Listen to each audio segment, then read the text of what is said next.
Wow, I'm here to play Fancy Pants, and that is no joke. I had no I have no little cool April Fool's bit. Honestly, it's like in a way I kind of like resent April Fools, but not in the sense that like when I get tricked by something, I get red in the face and like scream at the person because like, oh, you lied, you like got my hopes up. Because frankly, I don't think I like care about media like enough like that to be like upset. Like, oh my god, Half-Life got announced. Oh, it's a lie. I'm gonna get really angry. I don't really like. I feel like it's pretty harmless, but it's just like a part of me like feels compelled to partake in shitty little April Fool's bits in like, you know, in the mediums that I like have to, I guess, that I have available to me, like drawing, or you know, one can make like an April Fool's video.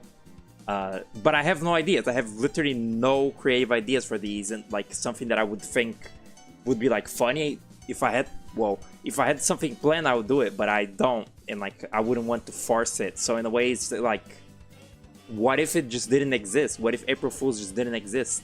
So like I'm sort of like, I'm like that, what is it called, that like muscular like two men shaking hands image. It's like people who hate April Fools because like they get tricked and get annoyed, and me who just kind of doesn't really feel like putting in the effort but feels somewhat compelled to. It's like both want April Fools gone. Anyway, I was also gonna play the dog shit little Battle Block Theater update, but Puku wake up. Puku wake up. That's my message to him. Puku woke up like late, or he didn't sleep or whatever, so he wouldn't wake up in time to stream. So not doing that, but we did get the heads, but you know, he didn't wake up, and also because, you know, Puku didn't wake up, it like gave me enough time to like learn that the update looks like absolute fucking garbage. So my enthusiasm to play it is like all but gone. Might still do it just because it's Battle Block and it's like fun enough. Okay, let me. This game is annoying to set up. Make it real time priority. Actually, I think I need to do that after it's opened. So no file. Yeah. Thank you, Fancy Pants Adventure. Fancy. All right, do that. Make it that a little. Is it still capturing? It is. Setting up this game was so fucking annoying because it's like a jank flash game. Real time. There we go. Put it in there. It looks really small. Like it kind of looks. Can I resize it? I kind of want to. Resize enabler. Resize enabler. Where is it? Some pause it for now. This cutscene is weirdly long-winded, which, like, for a game you're meant to, you know, replay a lot, it's kind of annoying that you can't skip this initial little cutscene in this game. Kind of pisses me off. Put this little slave to work for nothing. Well, it's done. It's not like changes anything. It's ready when we like do the stream. It's there, like it's there to use. Doesn't change shit. Hello, Dr. Nem, what's up? Thank you for making the two heads. It's not your fault that Puku woke up late, and it's not your fault that the update looks like garbage either. So, what was I gonna do? Oh yeah, make this a TNC bit louder too. Wow, that's not a TNC bit. That's very drastic, actually. Hello? Mr. like slide volume bar? What do you do? Do you see that? What is that big little, what's that little big jump you do there? It's like locked. Don't do that. Ew. Oh my god. Wow. That looks really cool. Please just like 1 inch forward. 1 inch. One little, no, whatever. I'm certain it's fine. It's like the game is pretty low. It won't be louder than my voice for sure. So this is the last of the Fancy Pants games. Oh, look at that. It says 2026 because they just updated this. It's funny you know, funny talking about the BattleBlock update. They just updated this game as well to like have better frame rates or something. It looks the same, honestly. But that's, you know, this game is originally from like 2018. It's pretty old by now. It's like near 10 years old. While, you know, the rest of the Fancy Pants series is like 15 years old or so. It was like from, I guess, like, wasn't the first Fancy Pants from like 2005, which would make it like 21, because I'm from 2005 and I'm 21. It's pretty crazy. There he is. There is the, like, he's so weirdly like rotoscope, not rotoscope, I don't know. It's, you know, it's kind of the gimmick of this game, that are these games that it's so weirdly smooth animation. Look at that little gross floppy hair. I've been meaning to play this game for a while, but like it never ran very well at all.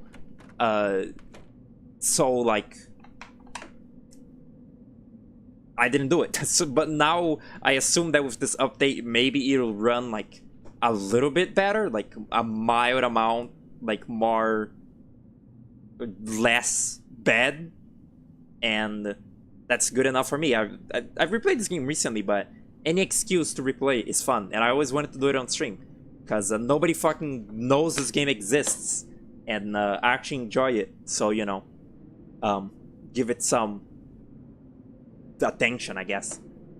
The update looks like garbage, because the gamma is 20% more saturated. Looks like shit. Anyone that like has BattleBlock Theater on Steam, check the update and like see how like oversaturated it looks. Like if you use the, you know what, I have a screenshot right here. I'm pretty sure I saved it on my MS Paint. Yeah, there it is. That looks like fucking shit.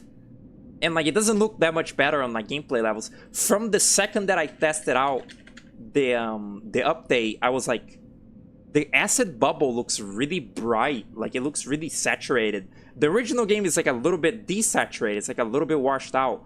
But like, look at this. Look at that fucking like neon. Like look how fucking neon yellow the alien is, and the heads and the bubble is like a disgusting like deep neon green. Like what the fuck? Did they really think that this looked good? Looks like shit. And like it's not like you know, it's not like the visuals are like exactly the reason that I played the original BattleBlock Theater. It's not like the gameplay, you know, is the real thing. The visuals are like lesser, although they are cute. It's just like the principle of the thing. It's like, how did they fuck that up? It's such a like, it's such an easy thing to just upscale the textures, and they managed to like fuck it up in some way. They managed to make it look bad. That's like an impressive level of incompetence. Look outside, the ring's finally stopped. Everything's different. This is Cutie Pants, by the way. I don't think... No, right, she's established in the third Fancy Pants game. I once had a stream where I played all the, like, trilogy. Or I think it was actually every single Fancy Pants game. Even the, like, shitty Flappy Bird and, like, Ski one. I just played every single Fancy Pants game. You know, like, the first three and the spin-off ones. Weird to call a Flash game a spin-off, but that stream is now like gone. That stream is no longer available because it was bad. So maybe I'll redo it someday on the anniversary of Fancy Pants. I'll replay the first three again. Kaburo must have hid under the house during the storm. That's the cat. That's the Cutie Pants cat. It's weird. You can play as that character only in the remix of the first game. It's weird. There's so many like little remixes and remasters of like only the first Fancy Pants game, and it's really shallow and pedantic. It's really strange. That was like, that's the only thing I think that I have bought on my itch.io, if I even have that itch.io anymore. Like the one thing that I remember ever buying on itch was the remix Fancy Pants Adventure 1 remix, which like it's literally just the first Fancy Pants game, just as short, just as shitty, but like you can play as Cutie Pants, and like, you know, it has like the physics of this game. It's like a pseudo remake, and now they're doing the like Fancy Pants Classic Collection, which has the first game and the second game, not the third game, because it's an early access. They put a remaster of an older game, a Flash game, in early access without like the third game, which is like the biggest, most sort of, you know, like ambitious one of those, which is really weird. There's just so many insane fucking baffling decisions with the Fancy Pants franchise, but I don't think really realistically anyone cares, because I'm like the only person in the fucking world that plays these. But like honestly, it's kind of similar to like modern Behemoth. It's all fucking like nostalgia bait. They don't make new ones of these. It's all recycled, reused, old shit. It's really lame. It's not very. It's kind of baffling, honestly, because you'd think that like just using the same engine here to make like World 5 or whatever. This is World 4. Just make World 5 would be like easier than remastering the first 3. I don't really know. I think like Brad Barn is like a grown-ass man with like a wife and children, so like he doesn't have the time to do these like childish little games anymore. So like whoever is managing the series certainly isn't very creative. I think Two Left Thumbs like publishes this now, that stupid little like Did You Know Gaming-esque YouTube channel. They do like the lore of Pizza Tower because it's something that's popular and will give them views. It's like it doesn't particularly seem very passionate. I don't know.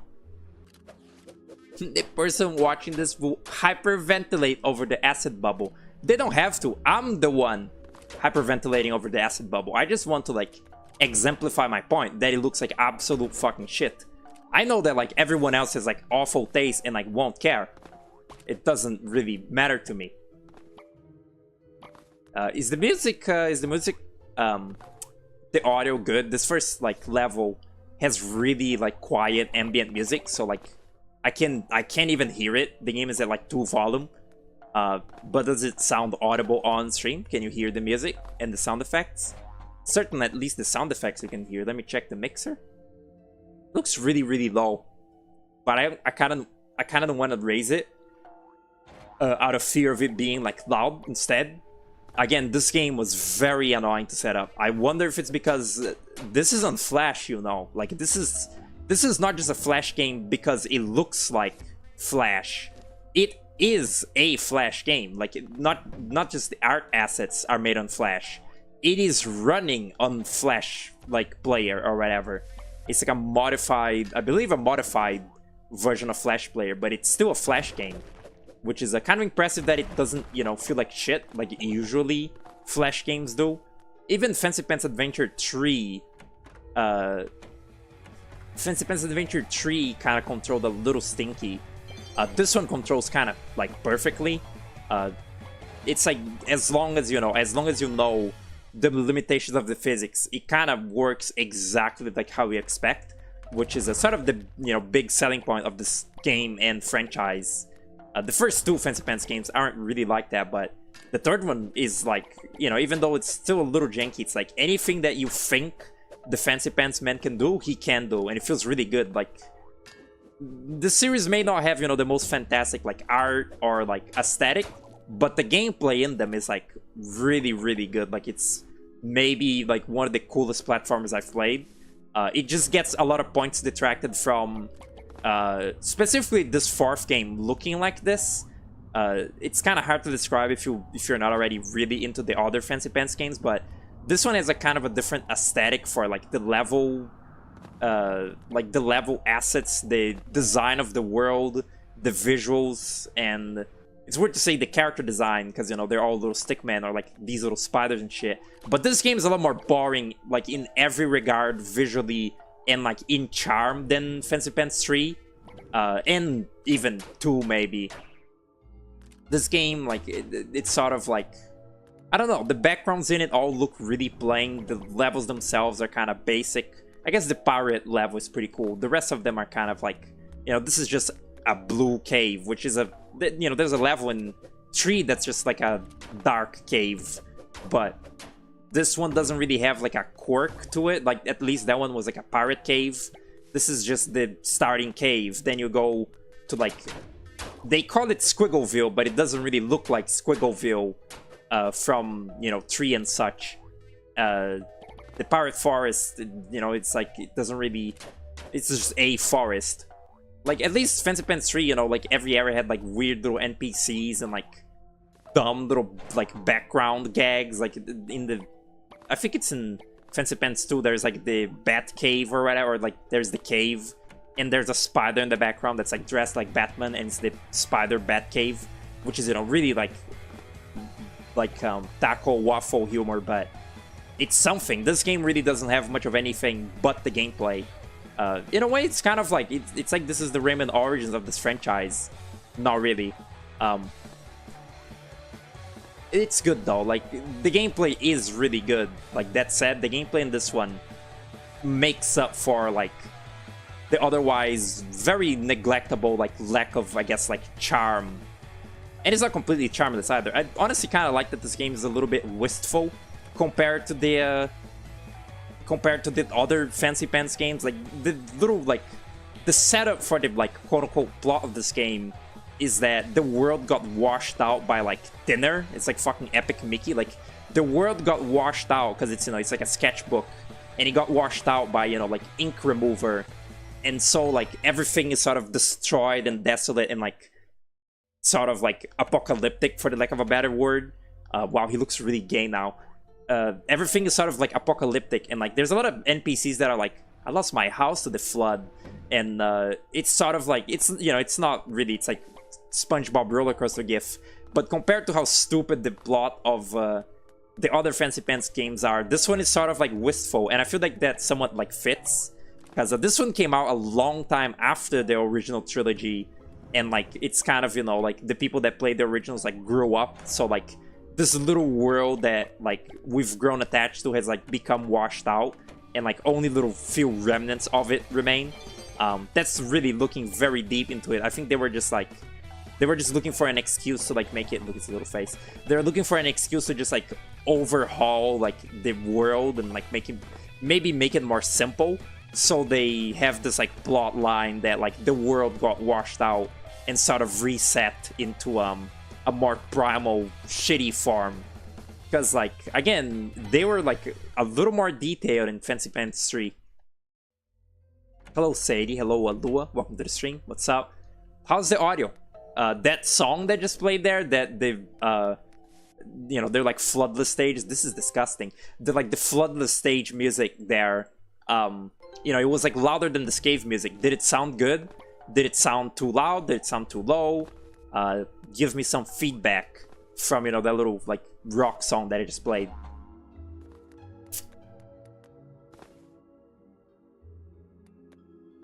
Bot engagement. Forgot to bot the likes. Yeah. Messages are still not sending, huh? That's cool.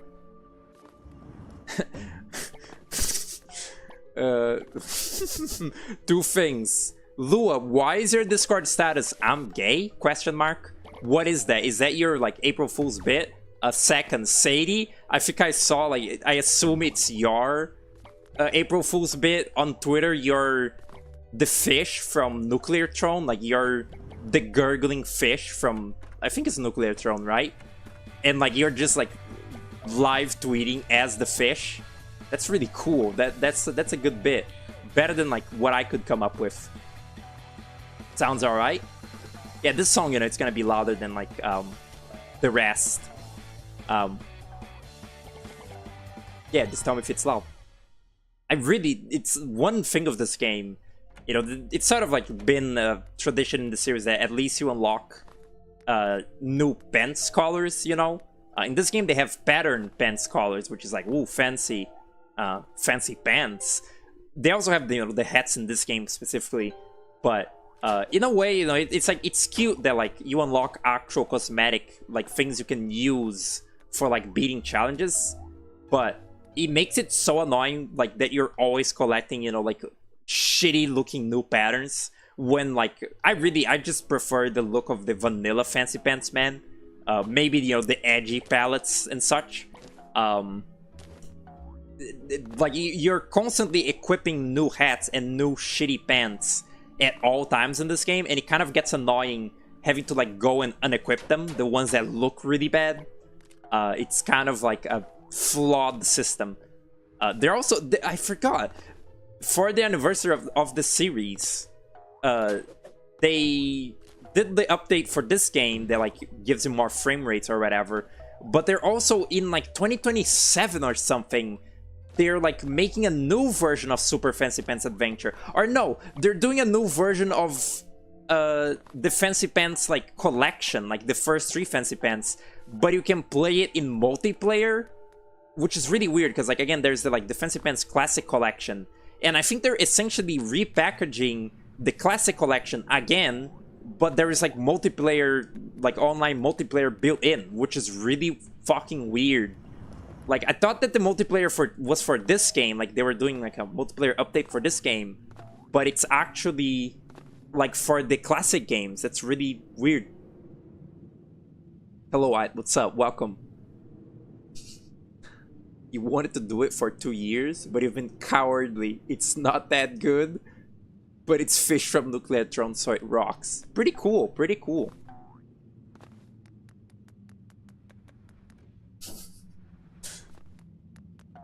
Oh yeah, this is the, I forget. This game starts out with you having like a pencil for a weapon.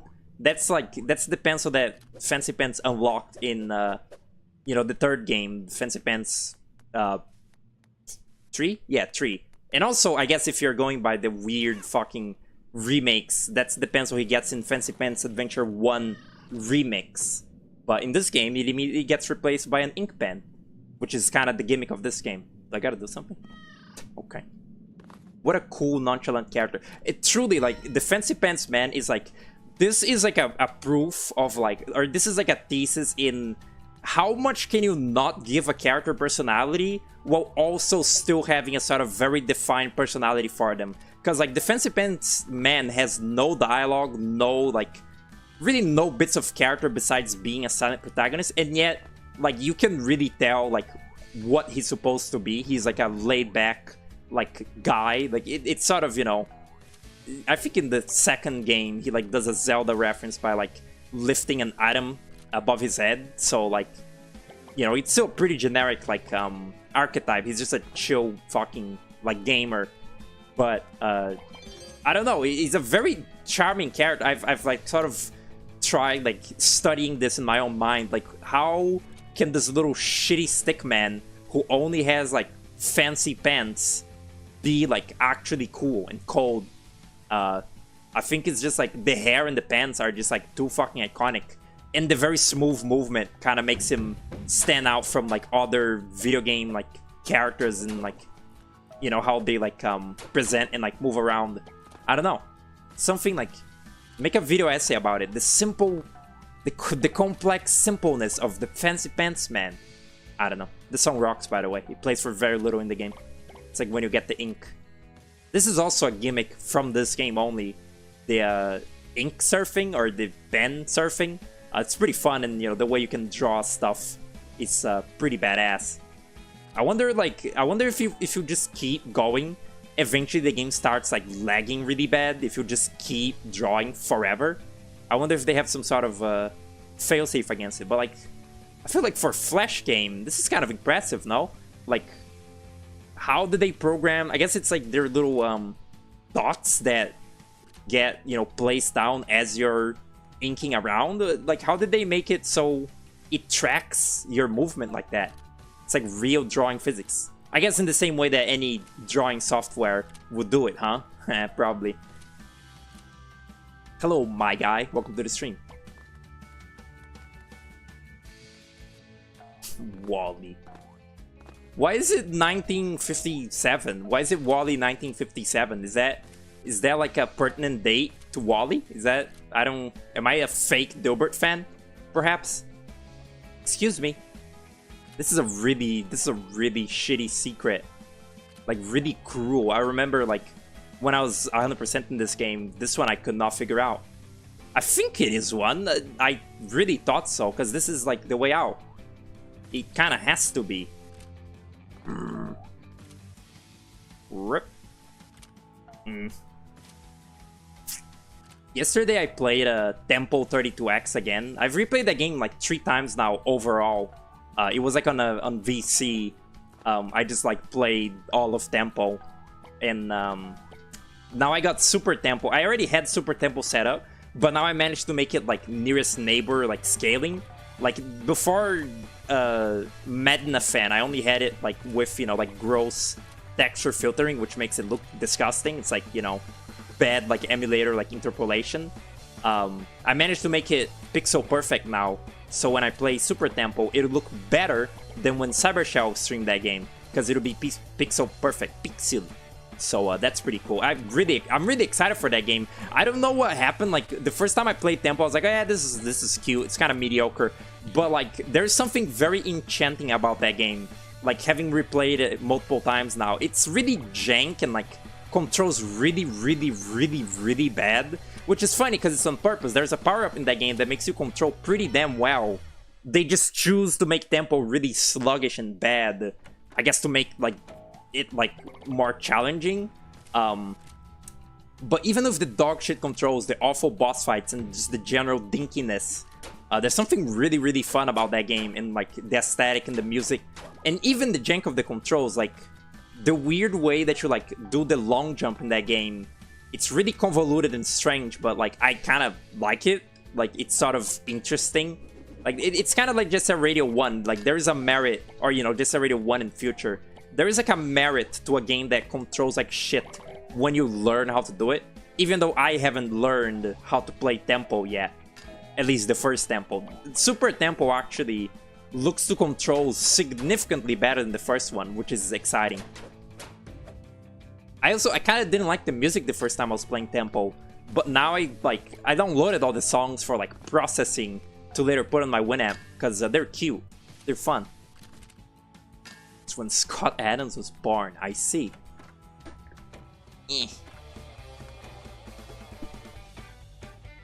My eye.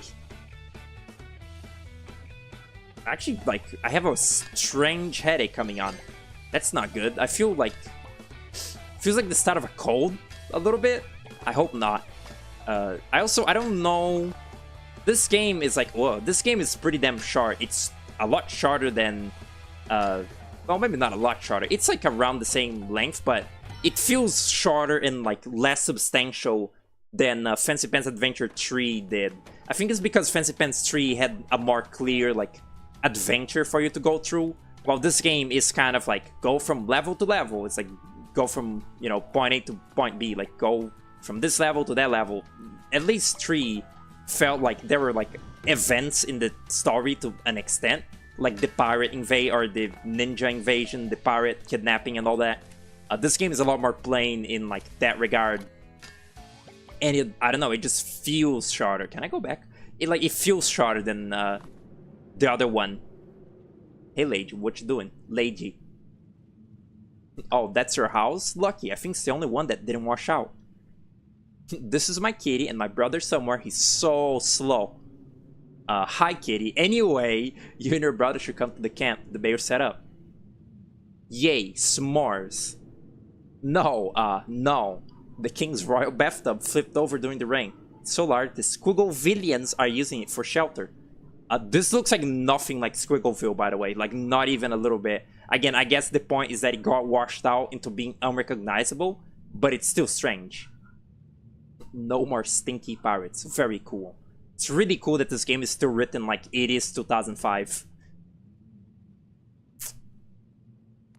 As I was... Oh, look at that. There's the sorrowful, like, NPCs. Guess you finally found a way down. Finally found a way down. That's nice. They're all fucking jealous of the Fancy Pants man because his house didn't get destroyed. Fucked up. But like, see what, like, honestly, I hadn't even like noticed this until I saw someone point out. The backgrounds in this game, they all look like that. Like, you see this background here? That's the background you're gonna be seeing for the entire game. It's that volcano and the like pyramids or the mountains. It's kind of cool. Like, that volcano is the final level.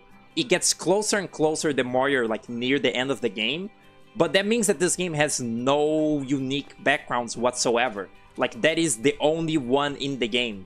While, again, the other 3 Fancy Pants games, or I guess the 2 of them, they had actual backgrounds in them and, you know, sort of, like, environment design.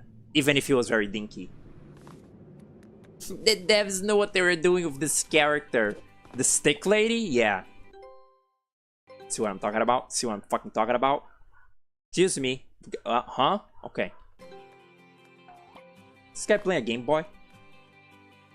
Most of us took shelter under the king's giant tub during the rain. Oh, okay. That's it. I thought they said more. Maybe they do. Maybe they just, like, take a while. No. I thought they had multiple lines of dialogue. Can you even hear the music? I'm actually gonna raise it, because I forgot the music in this game is actually rather good.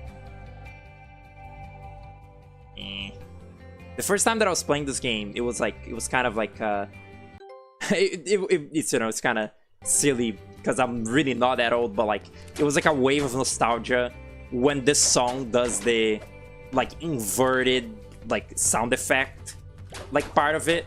Like I don't even know what to call it. It's like a, you know, it's like a sample of like a guitar or something played in reverse. You know, they just reverse the audio. There's a part of the song that does that, and even though this song is entirely different from Squiggleville from Fancy Pants 3, that particular like effect of the inverted like guitar is from the Squiggleville theme in the third game. So like that's sort of like a little like, wow, it's like Squiggleville. It's like the level from my childhood, Squiggleville. Even though, you know, when I played this game I was like 2, whereas when I first played the older Fancy Pants I was 1. That's so gross. Stop this. It's like, this is literally how I played this game. I'm always removing the new hats because they look stupid.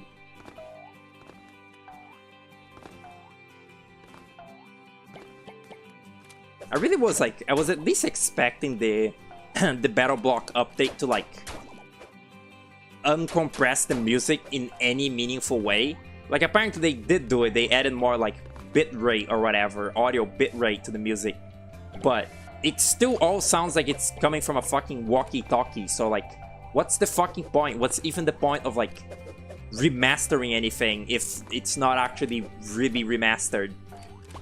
I guess like in a way it's like maybe a blessing in disguise, because like if they did like either record new arrangements of the music or, you know, make new music or you know, like try to refurbish the music for real, maybe would like end up all sounding like absolute shit.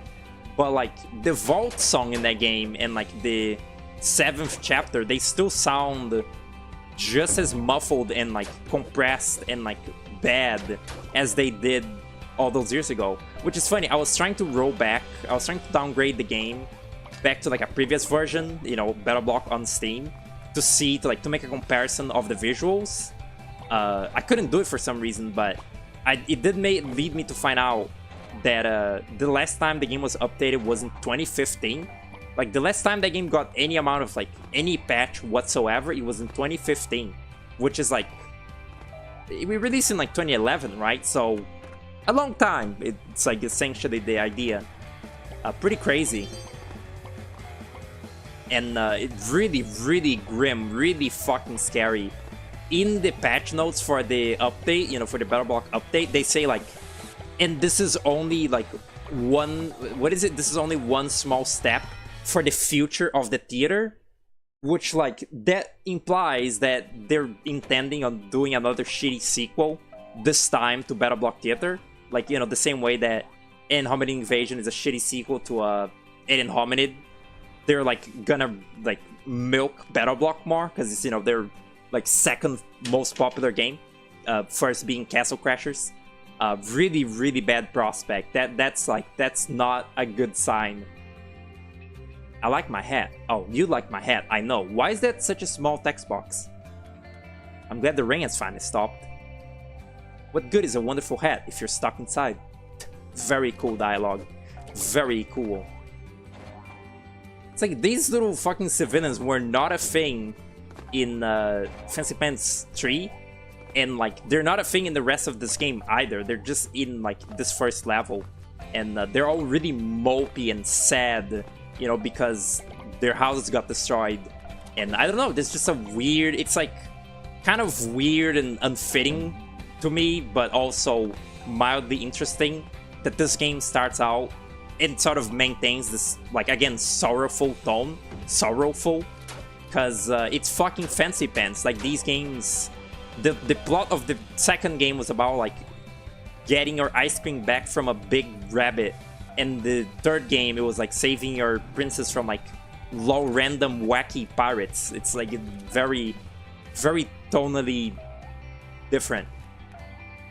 Why was there Sonic high and low paths there just now? What was that? I need something for I need like headache medicine. I don't know why I just started aching my head just now. It's scary. Maybe it's hunger? No. I am hungry. But why would it hurt this much? Yeah. They actually, it's kind of interesting. They actually stripped down the movement. They actually stripped down the movement since Fancy Pants Adventure 3. And the first time that I played this game, I didn't really notice, but in like a repeat playthrough of 3, I was kind of like, wow, I missed some of this like movement options. These, I guess, is some of these movement options.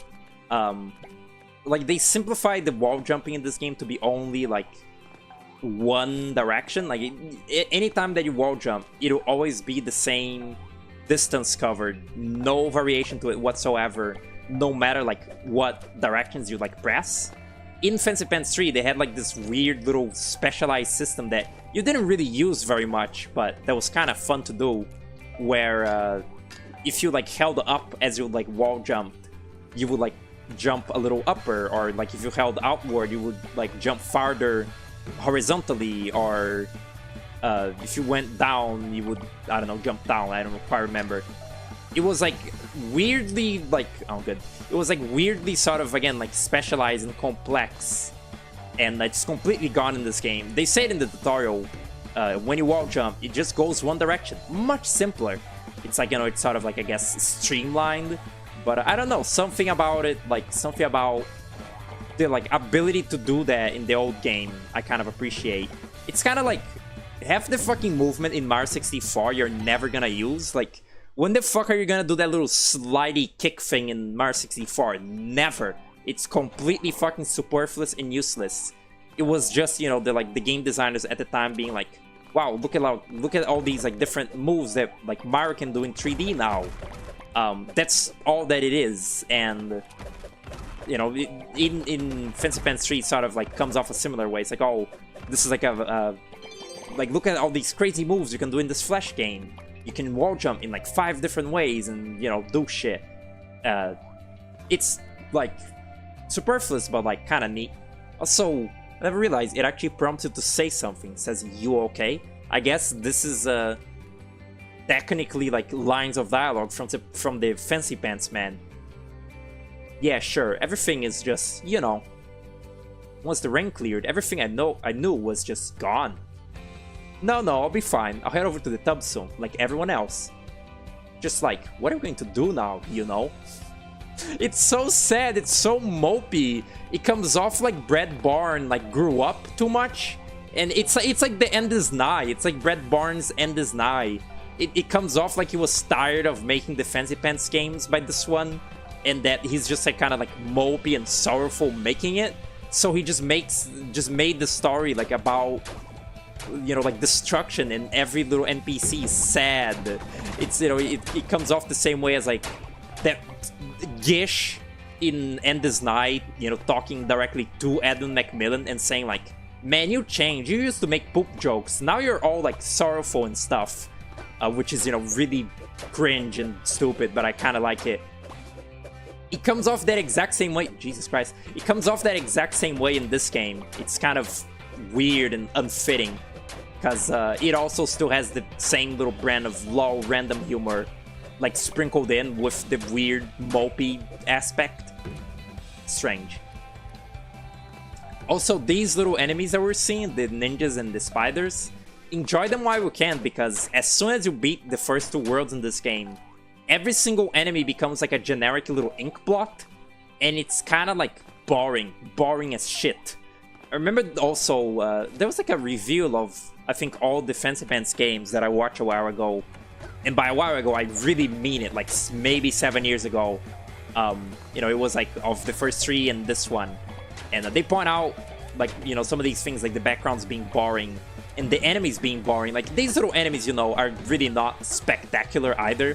Like, the little rats and the bats and the ninjas and the spiders. They're not insane. They're pretty iconic to me because, you know, I played the old Fancy Pants games. Like, these rats and everything, they're iconic imagery to me. And the little ink enemies in this game are just so boring in comparison. Like, they're all the same. They're called inklings, which is kind of funny, you know, it's like the word for, like, suspicion. But they're really boring as, like, there's no variety whatsoever. Like, at least, you know, like, Fancy Pants 3 had, like, I can, like, name, like, some different enemy types. There was the pirates, there was the ducks, there was the spiders, there was the rats, you know, these rats and such. There were, like, spiders with hats and whatnot.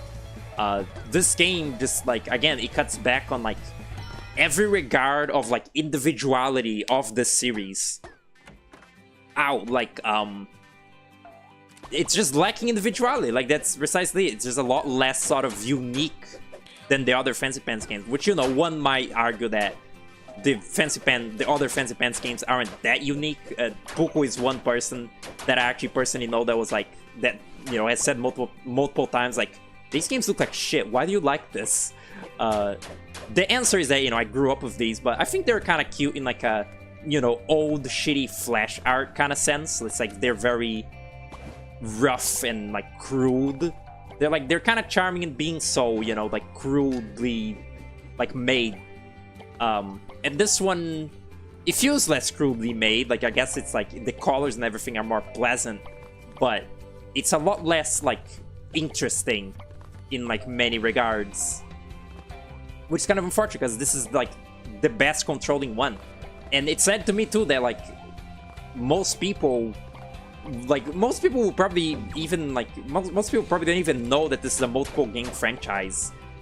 People probably think, like, oh, Fancy Pants, oh yeah, I played that game, I played that Flash game back then, not knowing that there is 1, 2, and 3 and, you know, some spin-offs.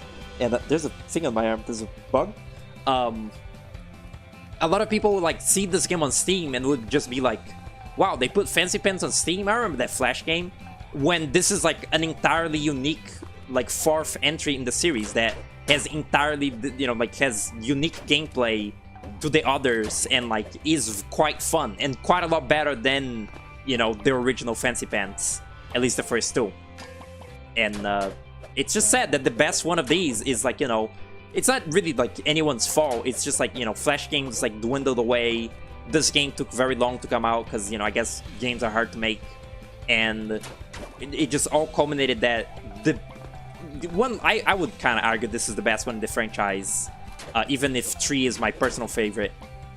It's said that the best one is the one that the least amount of people will ever look at. The spiders used to scare you. I remember, like, just being completely stuck in, like, the... Eventually I beat Fancy Pants 3, but, like, 2, I never, like, beat as a kid. I just kind of got confused by it. I was like, the third one is bad, I'm just gonna play that one again.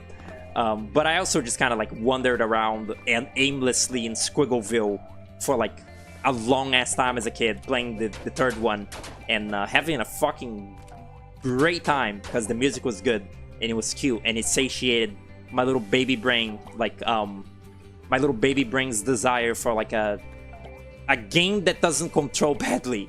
It's like, you know, there's also the important context for the Fancy Pants games that this one is a very impressive video game, but mostly the first 3 games are kind of impressive, like, as Flash games specifically. Like, especially the third one is impressive as, like, a Flash game. Like, they made a Flash game that kind of feels like a real video game, and that's impressive because, you know, most Flash games are fucking dog shit, like Bomb It, you know? As a kid, only having access to browser games and Flash games, the Fancy Pants games are like the holy grail of, like, actual good gameplay to your otherwise, you know, like, you know, as a kid, you don't really know why the Fancy Pants games are so much better than the others, but you can feel it, and, like, it hits like crack. So like that's a lot of the like fondness for this franchise. I feel is if you like grew up playing Flash games, then these were the shit. I was gonna say something else, but I forgot. Oh yeah, Fancy Pants 3 is like, not only is it, you know, like a kind of a real ass game as a Flash game, like I feel like Fancy Pants 3 is a very good short game, even if it's, you know, like a free browser game. It's like a worthy experience. But they also made a different version of, I guess 1, 2, and 3, I forget. The PS3, like the console version of the Fancy Pants games, which by the way is published by EA, which is kind of funny because, you know, EA sucks ass. The console version is like the first, I think it's the first game, or maybe only the second and the third. Like it's either the first, second, and third, or just the second and the third. And it's just called like the Fancy Pants Adventures, which is really confusing because this one is, you know, Super Fancy Pants Adventures. And then, you know, there's the Fancy Pants Adventures World 1, 2, and 3 and such. It's very, very fucking confusing series. But like they, you know, remade, like it's an entirely unique engine and everything. It's like a console engine. It's not even developed by Breadborn, it's developed by some other company, and it looks to control like shit. Like it looks to be off from the Flash physics, which is impressive. The console version, like it kind of makes like a real game out of Fancy Pants 3 and I guess 2, like by adding little dumb mini games and other like slop into it. But like literally, I feel like the Flash version of Fancy Pants 3 is like a better experience than the console version. Because like it looks visually less gross. There's like really gross pillow shading in the console version of the Fancy Pants games. I feel like it's a better experience. Like I feel like the controls are probably better. There is like little bits of like cutscene that are missing from the console version of 3 weirdly. And like it just seems weird and fucking jank, but it's really interesting that that even exists, and that like Breadborn had such like high hopes for World 3 that he, you know, like hired like a company to make like a console version of it and like sell it on Xbox. Or maybe he was now that I think of it, maybe he was contacted by like EA or some shit to like develop a console version of Fancy Pants, because I guess, you know, Flash games are popular back then, so maybe they were like, you know what, let's like give a try to these like Flash games that the youngins seem to like. And Fancy Pants was huge back then, I think, as well. Like it's sort of, you know, like really forgotten now, but it was very big back then, I feel, which is, you know, why he had like Xbox version. Similar to Meat Boy, now that I think of it, you know, Meat Boy had a shitty little Flash version that plays like garbage, and then, you know, he had like a Xbox Live Arcade version. And Battle Block, you know, Battle Block didn't start as a Flash game, but the Behemoth did. Back then, like, the scene for like indie games and like games in general felt so fresh and like we were moving forward. Like, even if I don't have like fondness for a lot of those old indie games, like fuck Faz and fuck Braid and fuck like, I don't know, Faz and Braid. Even though those games, you know, I don't really, or Limbo, like I don't really look upon them like very fondly now. But back then, it really felt like we were sort of like cracking the code with like video games. Like it felt like just anyone could make any little video game and it would rock and everyone would like it and like things were good. And then what? And now the video games industry is like a fucking, like, it's on fire. It's a train wreck.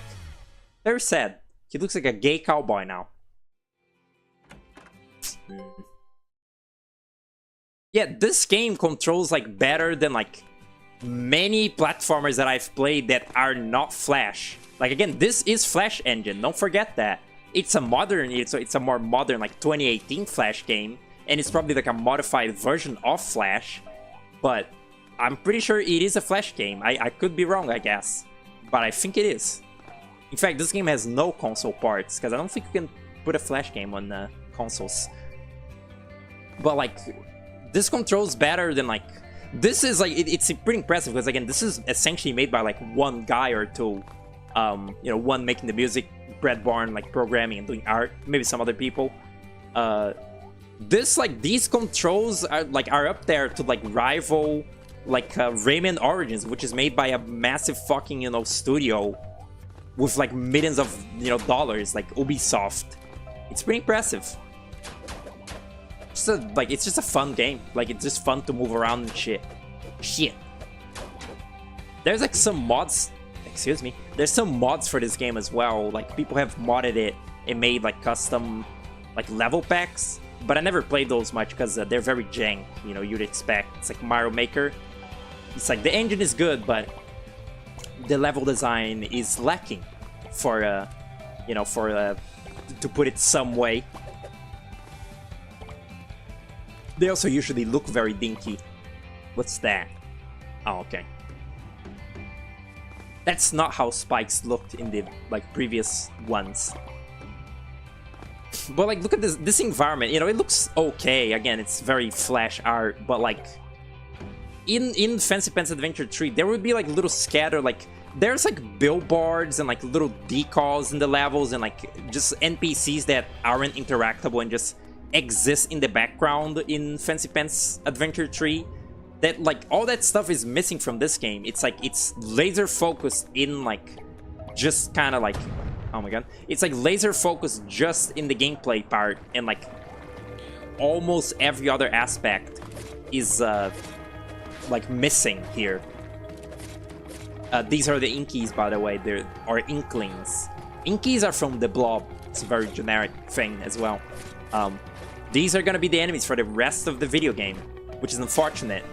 And also, like a different issue with like these enemies is that they can only be killed by the ink pen, because, you know, it's like their ink pen. But that makes it so you can't use your fun rolling moves against these enemies. Like, one of the most fun things in the older Fancy Pants games was to like slide into an enemy and it like makes a bowling ball sound, and you like, you know, you strike through them. And that shit's fun. Like, that's a thing that just essentially isn't in this game. Like, in the first, you know, like 2 levels, there is the spiders and the ninjas and such, and you can slide into them and, you know, like roll into them and do the fun, like, movement. Like, this was my favorite as a kid. Like, doing this, the rolling, like, bowling ball move. Doing that into the Inkies damages you. Like, they really... they're very adamant that you can only kill them with the, like, sword ink pen. And that just makes it more boring. Like, it makes it so one facet of the fun platforming of the game is removed. Because, like, you know, it was fun to platform in, like, the Fancy Pants games in the first 3. But it was also fun to, you know, occasionally if an enemy's in your way, you just, like, kick into it and, like, flies off really far. And it's, like, it's just satisfying. It's missing from this one almost entirely. It's kind of sad. Hello, Guzman, what's up? Welcome to the stream. I still... Once I get to the royal bathtub, I'll go get, like, an aspirin. It hurts... My head hurts. Head hurt. Oh.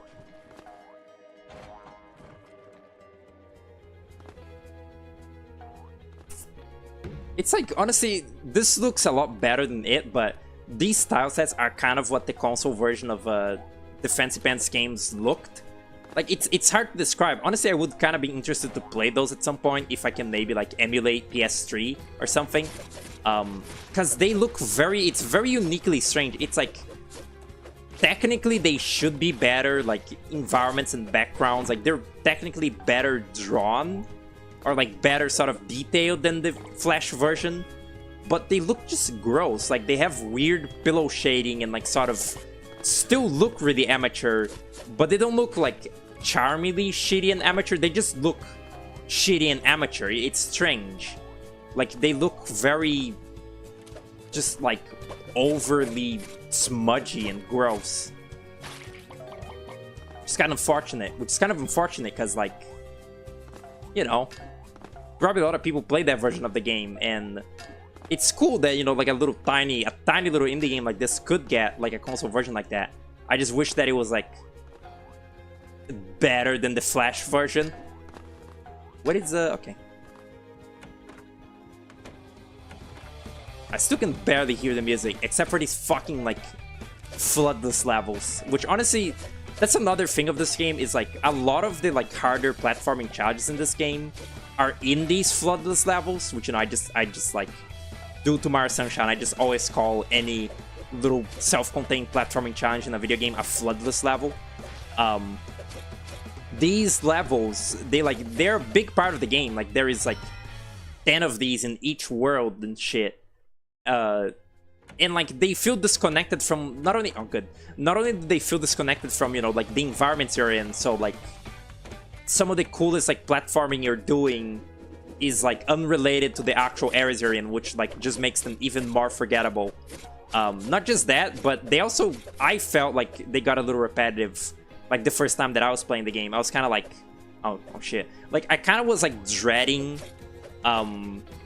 getting to the floodless levels every time that like one presented itself to me, because I was like, all right, so I get to like stop hearing the cool music like of the overworld to like listen to the little stupid fucking like rock. Those are probably the worst tracks in the game, the little stupid like Kevin MacLeod ass music that plays in the challenge rooms. You listen to those like a lot. There's like 3 of them and they repeat in like every other challenge room you get to. Made me get really sick of them when I was first playing this game, because I'm like, again, I want to platform in the environments that the game is giving me and like listen to the really good music in these levels, and then I'm like constantly being like taken out of it to play these little unrelated levels with worse music. It's like if every other fucking corner in Mario Sunshine was one of those floodless levels. Although I guess also the floodless levels wouldn't be that bad, because, you know, in this game, the challenge levels aren't too bad. But the king should use this stuff to build a bigger tub. You are absolutely the worst. Oh, that's the mayor and the king from Fancy Pants 3. Crazy little fucking callback. I guess these grasslands here, like these grass tiles you see, or I don't know, this grass graphic. This is what Squiggleville actually looked like in Fancy Pants 3. So I guess that area before there was just unrelated. Was this game? It really was, I think, like 2018, maybe 2016 or something. It's pretty old. Oh, look at that! Wow, they just let you play this? Yeah, this is the World 1 remix or whatever, which like they released this as like a flash game, like just a browser game you can play for free, but also as like a thing you could pay for on itch.io, and you could play as Cutie Pants in it. And yeah, like this World 1 remix is just in this game as well. That's really weird. And there's like a mobile game, I think, as well of World 1 remix. It's like they milked the shit out of this World 1 remix thing. Like there's so many, like it's such an unreasonable amount of re-releases of that this little game, the remix. Really weird. I need to peso. Listen to this groovy ass music.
Ah, I guess we can play World 1 Remix. Eh. Only Wyatt greeted you? Ugh. You really hold grudges, you know. That's not good. That's not a good thing, you know. Ugh. I thought you were asleep, Dr. Dan. It's not even real. So, 1 hour, huh? This game, I don't think I finished the thought earlier. Can you please make him good? I don't think I finished the thought earlier, but this game is pretty short. But I don't know if I will, like, beat it all in one go. I guess, like, I can. Like, it's pretty short. It's like... Oh, what? It's like, not 1 hour long. It's like at least 3-4 hours. Since I already, like, know exactly where to go, I guess it's, like, a little bit less. What is this fucking race shit? Oh. Huh. These are assets from World 1. Like, that's what the background and everything... Oh yeah, these are probably just assets taken from World 1 Remix. I never actually played these whatsoever. These are, entirely unknown to me. Excuse me. They seem very recycled. These sure seem like a thing they put in the game using the assets from the game. I guess, like, this is where if you have, like, 4 controllers, you can play 4 people, and it's really strange. Who would do that? Who would be like, oh yeah, we got the boys together, let's play Fancy Pants Adventure. Oh yeah, and you can play these multiplayer as well, or like the World 1 Remix. That's fucking weird. This is 1 second long. I just, like, I guess I never played this one. I don't think I played this one, like, when I was playing out the Fancy Pants games. Did I? I don't know. Oh, right, that song. This song is unique. This song is unique to this weird remake.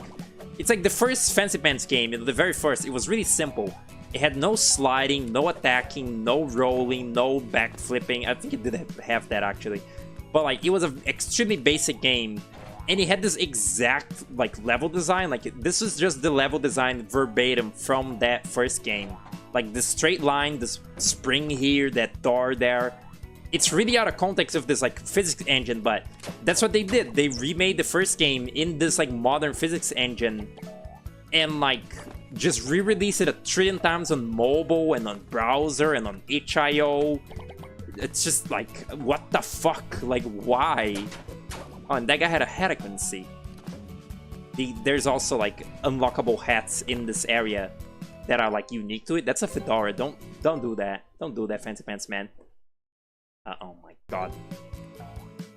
It's really weird and pointless, and, like, I really makes me question. Like, I guess it's easy and off, like, it's easier, but if you're doing these, like, you know, recycled, like, collections, why don't you just make a new one? I guess that's the motto of, like, the games industry nowadays, you know. It's like, if you're, like, spending effort remaking something, why not just make a new one?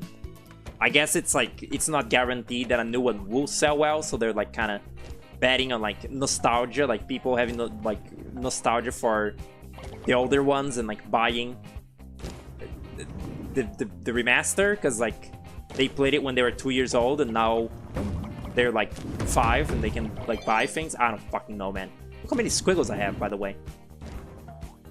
It's just really weird.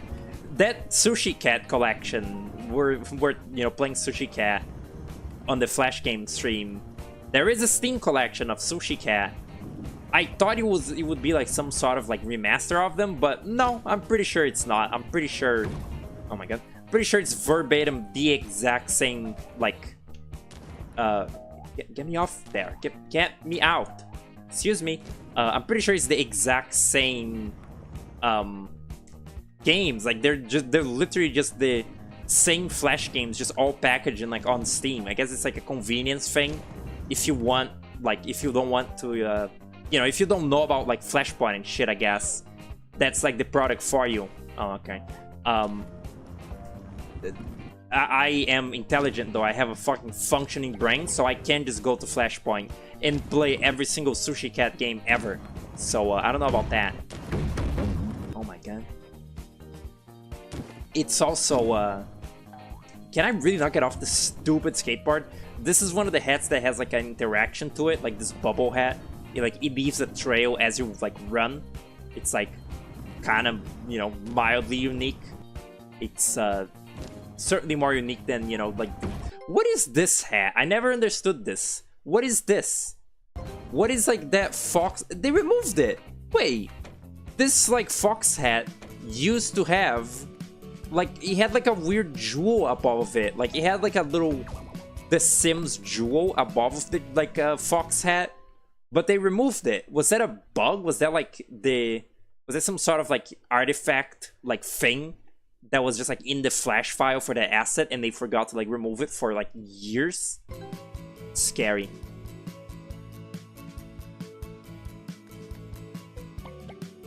You wanted to sleep, you needed to finish slave labor. What, making the heads? Didn't you finish that already? What are you talking about? Storming. Jesus.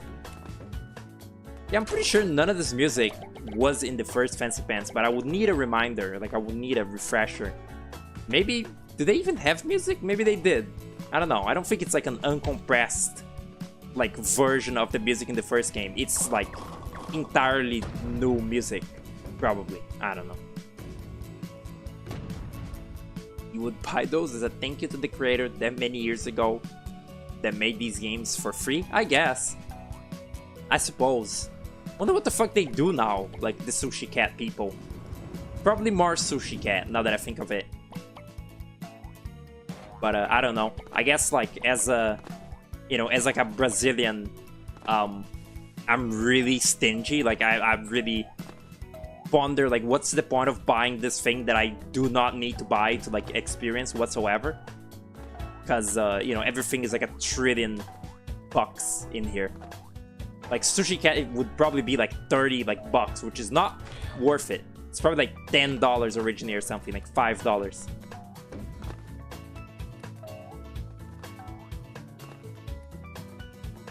Huh, this music is very unfamiliar to me.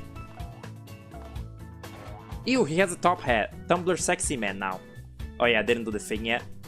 There is the thing. I don't think that's in the first Fancy Pants game. Was that in the second one? Which is kind of insane to think about. Ow! Sushi Cat is an investment. Investment.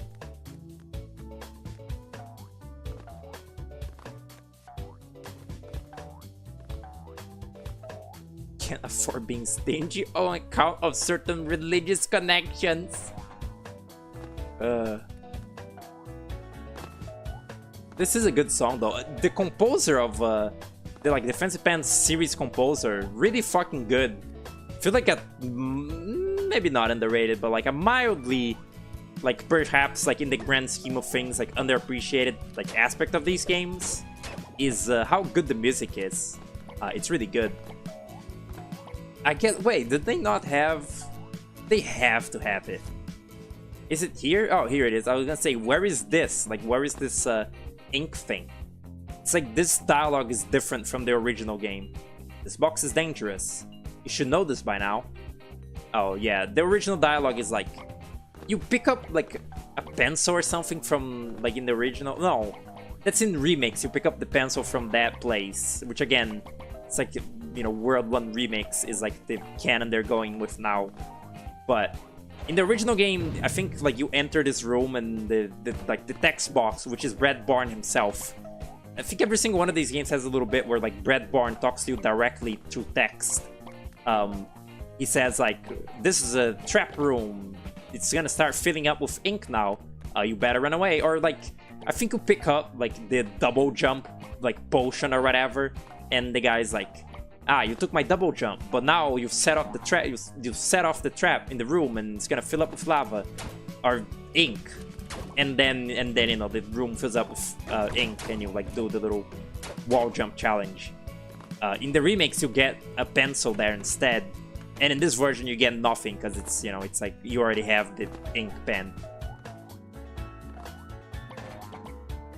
A Jewish man consumes some bubblegum. Jewish.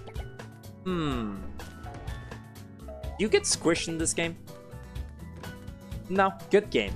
A good game.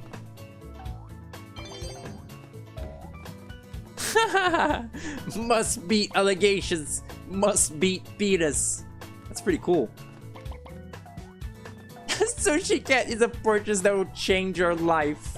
I really like that Sushi Cat like segment of that stream, and just in general the Flash game stream as well. It was quite fun. Oh my god. Can he really do that? Can the Fancy Pants man really do that? Can he though? Oh my god. It was very fun. Maybe like I guess like I could beat every like Fancy Pants game on the Flash game streams, and like have Puku there to be mildly different from, you know, when I originally streamed every Fancy Pants game. I had a gross little unique thumbnail asset for that Fancy Pants stream, which was like my little character as like a, you know, like a stick figure like Fancy Pants man, and it looked really gross. And like if I made a new one, it probably would look, honestly I should just make it look like the spider. And now that I think of it, like I should just make the little character look like the iconic Fancy Pants spider. Sushi Cat unites. That's beautiful.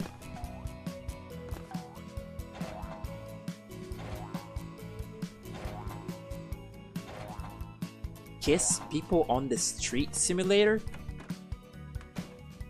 Oh yeah, that's one of your games, isn't it? Is it? On like on the itch.io, like, you know, the like the what's it called? The neglected game section.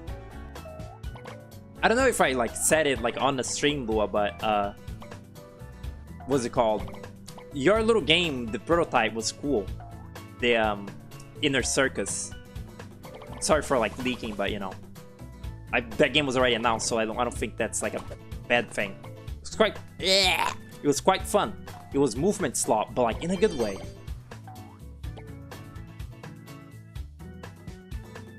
Enjoyed this like beautiful bossa nova. I didn't actually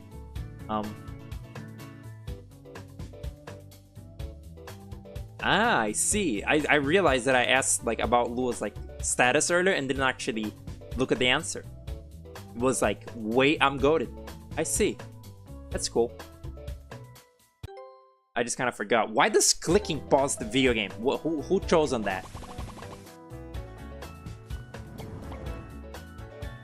The game she didn't invite you to play test. Yeah, out of pure malice. Yeah. Pretty fucked up that Lua did that. Ew. Gay little goggles. Guy who peed. I also really particularly like Guy who peed herself. It's like a bi-gender icon, this hypothetical person. We should do that more, like when you make up a guy, make up like a day instead. Also, what was the Double Fine? Ew, they're sleeping. What was the Double Fine indie game like jam thing you were talking about, Lua? I didn't hear of that. I didn't even. I guess Double Fine just released that shitty Lighthouse game, right? I was like gonna say, like, what the fuck have they even been doing lately? You know, besides Psychonauts 2, which was like, what, like 5 years ago or something? That Lighthouse game that they made is like the fucking pinnacle of like, I don't even think, I don't know, maybe it's like, it's probably not like Tim Schafer that made Keeper or whatever, Lightkeeper, the like Lighthouse game. It's probably like some like subsidiary team of Double Fine, because you know they're like a bigger studio. That game was fucking boring shite though. It was such a lame, like, honestly, just from like seeing the trailers like to begin with, I already knew that it was like gonna be just like it's not even like puzzle, like it's not like even like a puzzle game. It's like boring, like walking simulator, sightseeing simulator like game. Like it's, I was gonna say it's like Limbo slop, but even Limbo at least has like a, you know, gameplay aspect to it, which is to do like puzzle platforming, kinda. Even though, you know, Limbo is boring as shit. That Keeper game is literally just like a look at like visual simulator. there is no gameplay. You're a big, clumsy fucking lighthouse, and you move around. And like once in a fucking lifetime, you play a little mini game of rolling around as a little light bulb. Like, it's so boring. Like, I didn't watch, I just like sort of skimmed through a Greyfield streams of Keeper. And even he was like kind of bored, even though he was like, you know, like giving it like a go as a little boring just art game. You know, he expected it to like be somewhat like you know, not gameplay oriented.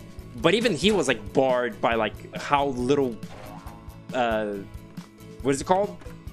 Shit there is to it. How little like meat there is in the bones of the video game. Stupid. Honestly, between like Psychonauts 2 and that, Double Fine is like not doing so hot. Day of the Devs, the thing they do. Festivals to promote indie games out of their big heart. Oh yeah, no one ever liked Level 3. Who the fuck is saying that, Bradborn? Like, what the fuck are you talking about? Who doesn't like Level 3? It's like the one little like quirky thing of this World 1 remix is like, once you get to Level 3 of World 1, Bradborn himself starts erasing it with like the big magical pencil. But like, who the fuck is saying these things? Who the fuck doesn't like Level 3? It's like, nobody ever liked Level 3. And I'm just thinking like, yeah? Who? Who is they? It's really strange. This is also where you would originally fight the, oh, that's where you would originally fight the evil penguin from the first game. In this version, you just fight like that pencil. Fancy Pants is a fan base? Maybe like a couple 13-year-olds out there like it. Oh yeah, this song is actually good. Sounds like a fucking Deltarune song though.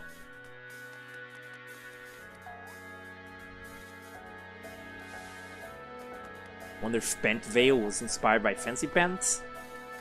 I do wonder as well. Oh my god. Remember when like the artist of Anthem Blast was in my chat when I was playing the shitty ass update, and at some point I shouted out Paint Veil out of like my big heart. They didn't say anything.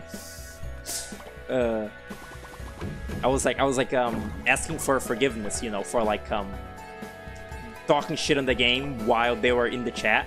So I was like, I shouted out their, I assume, canceled game. I don't think Paint Veil is ever gonna happen.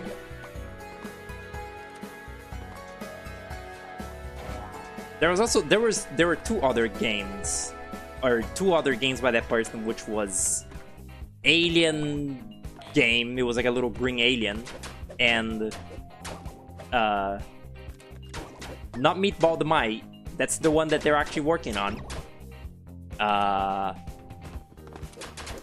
No, maybe it is just the Alien game in Paint Veil actually. Oh yeah. It's weird to think that Paint Lad, or whatever the fuck that little thing's name is, was in like Pizza Tower Fighters or whatever. Like the little Smash Bros. Mildly Smash Bros-y game, like spin-off little like concept that McPig and Junie Pinpan like developed. Because, you know, because they had worked on it. They put in Paint Lad in there. It's weird that like, it's weird that happened. That game feels like a fake like thing. Like it feels like something people would make up. The fuck is Pizza Tower Fighters? Exactly. It wasn't called Pizza Tower Fighters. It was something else. It was called something, but it was like Peppino and like other, you know, Pizza Tower characters like fighting each other with like little guns and shit, and it's like kind of like Smash Bros. It's like a party fighter, and I don't know. I never played it.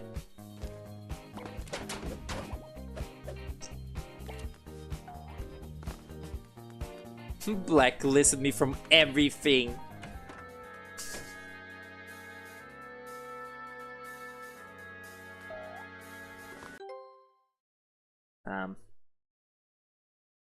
No. Okay. Alright. That's still really funny to me, that like, that fucking like pure shine when you're like switching between them quickly. I wish they made a sound so that it would go like that'd be cool. This actually like is taking longer than I thought. I thought this was a way less substantial part of the game. This World 1 remix. Rebugs. I'm so nasally. Ugh. Ugh.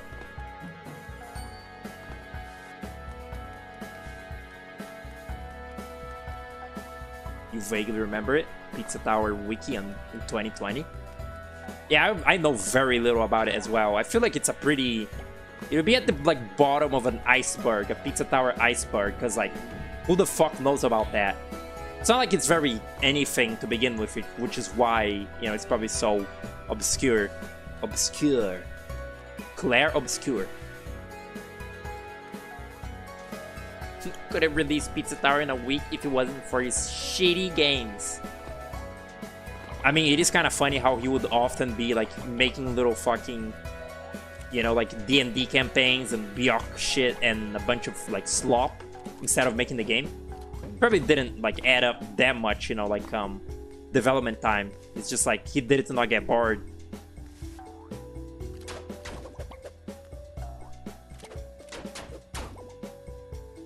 Also, I very briefly checked to like see if there are like I wanted to see if like, you know, YouTube searching Entom Blast mods would like hold literally any results, and it doesn't. Nobody gaff. I feel like it's a little bit of a too little too late kind of situation, and I think nobody cares now, which funny.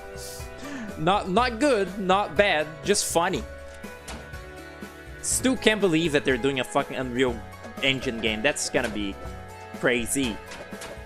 I'm also, my mind is racing with all the ways that like Behemoth is like thinking of fucking up BattleBlock Theater. Like assuming that, you know, assuming that they're intending on doing a sequel to BattleBlock Theater because of the thing they say of like, oh, this is only the first step to the future of the theater. If they really are intending on like doing a shitty sequel, my mind is just like racing with all the different ways they can fuck it up. How fun. Oh my god. By the way, Donkey Kong Country Returns. This used to be a popular thing to do in games. Even what's it called? Octodad has a reference to the Donkey Kong Returns like silhouetted stage. It's kind of funny. This one was a little late to the punch though, because again, 2018. And Donkey Kong Returns is like Kong. Donkey Kong Returns is like 2012 or something. It's fucking old. Do you apply for 3D Outers at Summit Sphere? Oh yeah, Dr. Den got applied and got denied. That's fucked up.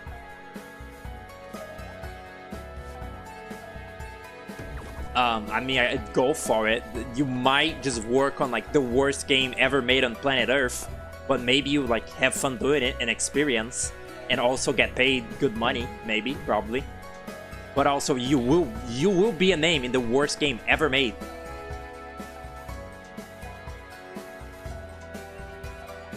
This is a fun thing you couldn't do in, or maybe you could do it in Fancy Pants 3. Just like holding down the slide button and like jumping to keep doing a long jump like that. I think his little arms didn't flail like that in 3, which made the animation a little less satisfying. But in this game, it's very satisfying. Very.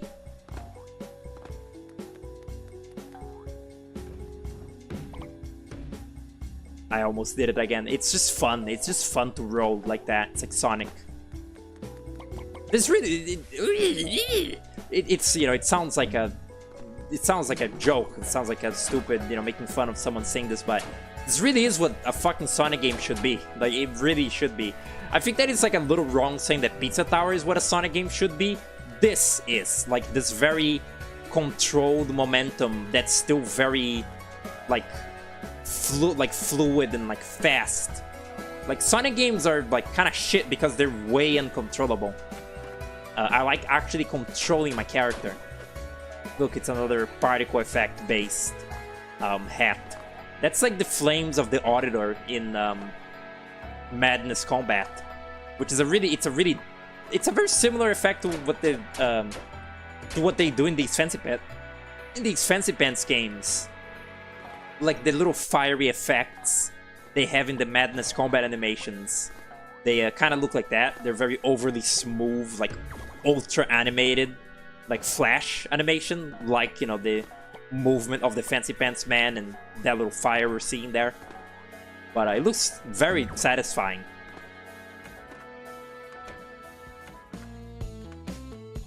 Oh yeah, this fucking shit-ass music. This is really not a very good track in this game. Good. Your plan was to get an artist at Valve? How brain dead you were! Could have been working on a Deadlocked. That would have been crazy. Oh shit. And he. 2022. I thought you said like 2012. Okay, here's a shitty boss fight. That's not fun. I don't exactly remember how to fight it even. Pick this. Yeah, I did it. Or so I thought. No, I did it. It's not very fun. It's very boring. Not like the boss fight in... The boss fight, singular. The boss fight in Fancy Pants 3 was very good either. It's just this one is a lot more boring.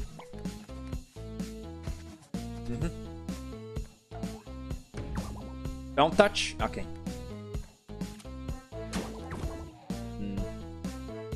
The patterns on this pencil are like really inconsistent and dumb. It's funny, you're killing it because you're making it like sharp itself up, so it's getting smaller and smaller. Kind of mildly creative. This is, excuse me, this is like fucking Paper Mario Origami King. This is pencil master. It's like he's a pencil and he's drawing all over the little paper people and making them stupid. Origami King is such shit. That like, in a way, it's like more annoying than Sticker Star and Color Splash. Oh, right. In a way, it's more annoying than Sticker Star and Color Splash because at least those, like, literally everybody hates because they are dog shit. But with Origami King, it's still just as fucking, like, soulless and lame and dog shit. But people like it because they have a little bob-omb friend to, like, watch die. Such tripe.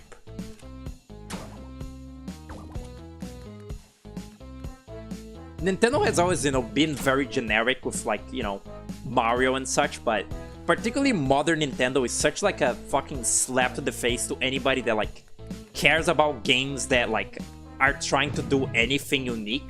Like, you know, old Nintendo, they weren't trying to do anything unique with, like, you know, like, new Super Mario Bros. Or something. But, you know, they once had stuff like Wario Land 4 or, like, you know, Pikmin. They had actual things that had interesting new ideas and were like pushing, you know, the medium forward kind of, if only to, you know, like sell how cool their hardware is. Like, you know, oh, Pikmin, it's like you can have 100 little sprites of little things, 1,000 little, 100 little models on your screen at all times or whatever. Now that, you know, now that games don't need to like impress anyone like graphically anymore, they're just the most fucking safe, boring dog shit you've ever seen. And Paper Mario is a really good example of like the most boring a Nintendo game like has to offer, like modern Paper Mario. And like Mario and Luigi, like Brothership, Paper Jam and such. And or just, you know, a more recent example, Donkey Kong Bonanza. Or Mario 3D World. Or, I don't know, ARMS. Nah, I actually I don't give a shit about ARMS. Go on. Wow, what an engaging boss fight. Very cool. Can we play the game now?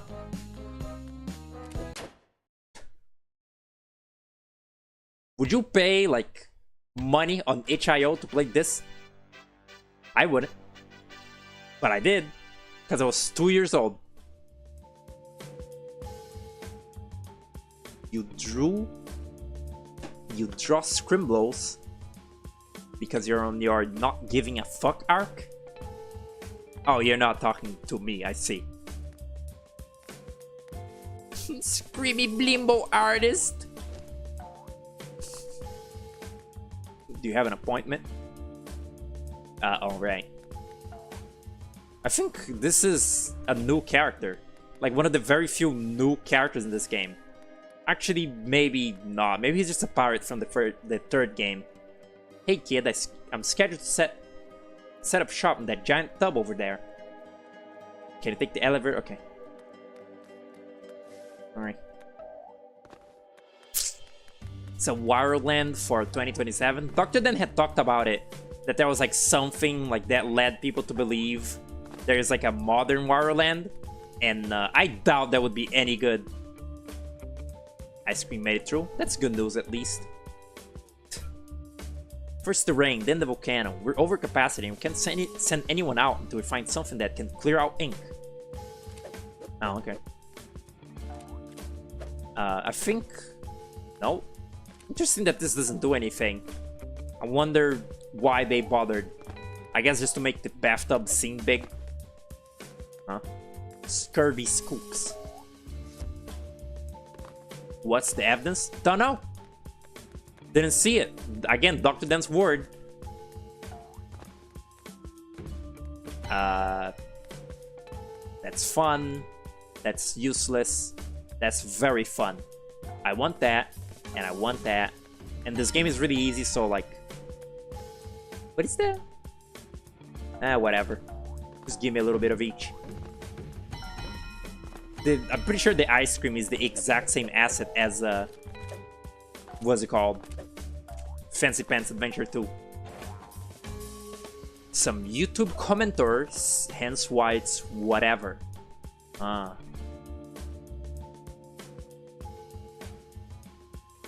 Wait, what?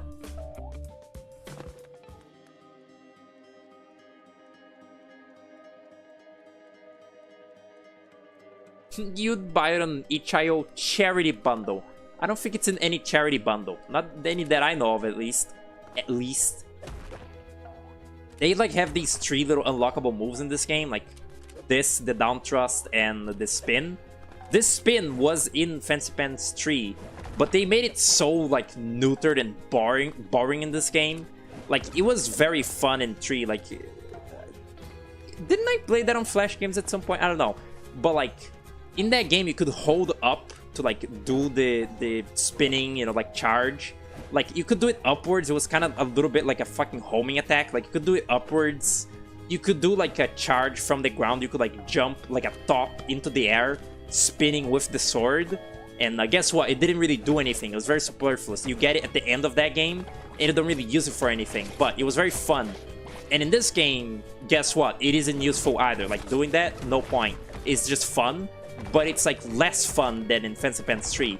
So like that's yet another thing, just like the wall jump, it's yet another thing that was in the previous game, but is like severely neutered in this game and just like given like less options and like fun ways to like use it. There was like very little there's like one part of that game that required you to use the spinning like sword attack in World 3. But like it was just fun to do it, like to sort of integrate it into your regular like movement slop. Like it was just fun to do. And in this game, it's, you know, fun to break these blocks and shit, but it's like just more boring. This is pretty fun though. Like this little rising tackle. It's not like faster than just running, I think, but it feels fun. And again, that's really all that matters, like for the unlockable moves, if they're fun or not. The down thrust completely useless though. It's like a Zelda. It's essentially just like a fucking like Zelda wank reference. It's like you know, down thrust like Link in Zelda 2 or whatever. And it's not useful. The hitbox is really small. It's absolute garbage. These 2 are the only good ones. And I'm very impressed that I was able to buy both of them like from the amount of money I had. I thought they were really expensive. I guess when I first played this game, I put all my money into health and such. And like damage. Which is it's really superfluous to like upgrade your damage in this game as well, because again, you can just ignore every enemy, and the enemy encounters that are mandatory are really like short and like not engaging, and the bosses.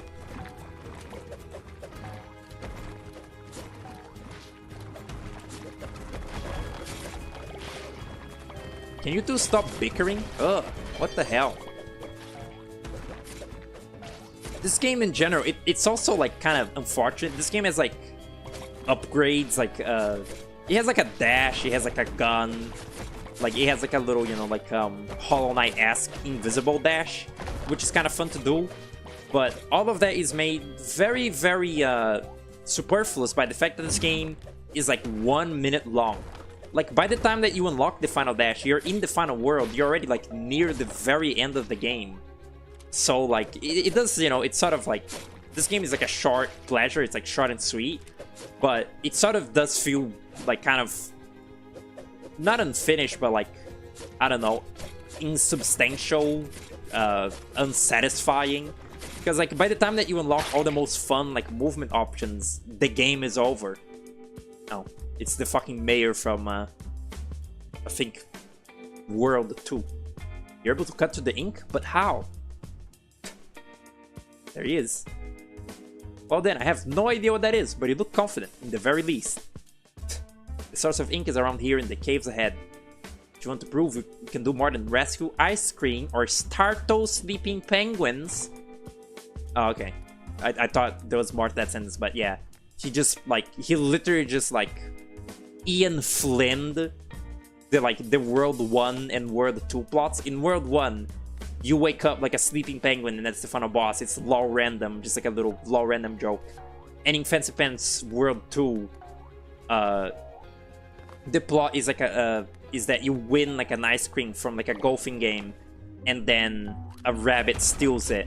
And it's really silly too, because like in that game you can find like the blog posts of the rabbit. It like that's how old that game is, like how sort of old the humor was, like how, you know, like of its time that was. Like the joke is that the fucking rabbit has a blog where he like posts about, like he's like, oh, I stole like the ice cream from that stupid Fancy Pants man, lol, lamau. And it's really cringe and bad, but like it's kind of charming, like shittily charming.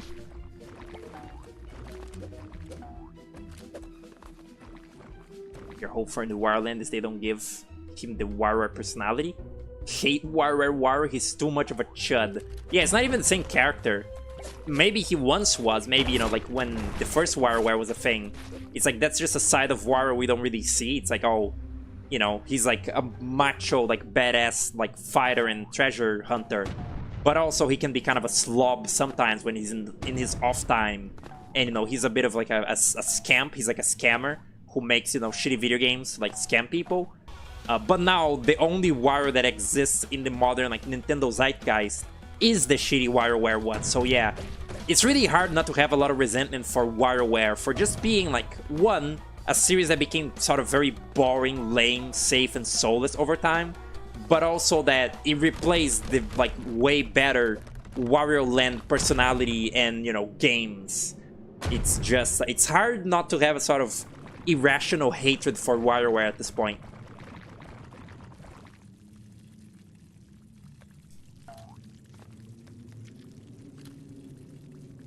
She's close to getting art of you shoving. Wow, that's crazy. That's scary.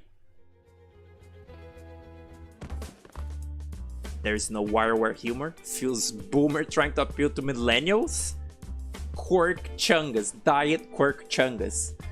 Yeah, it does feel very Hello Fellow Kid. It's like, it's particularly Hello Fellow Kids because it's like, it's trying to be like zany and wild, but it really is. It's like a 45-year-old's idea of zany and wild, so like it feels very sort of like boring, you know? Yeah.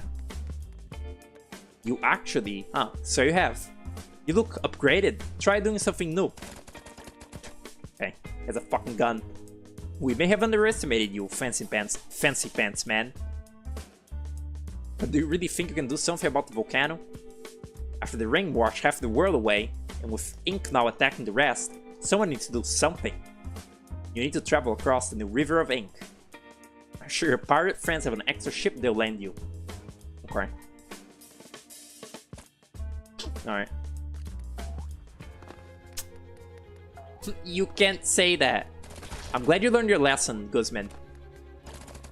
Excuse me.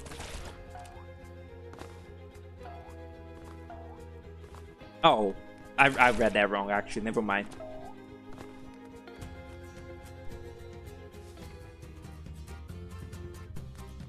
WarioWare is worse than Hitler. I was saying this, like, what? Like, 2 days ago, or maybe even yesterday? WarioWare is like... Or, wait, what did I say? It's like WarioWare is like 9/11 for people that like Wario. It's funny to me because, honestly, I used to not hate the WarioWare cast. Like, I used to not hate, you know, like Jimmy T and 9-Volt and shit.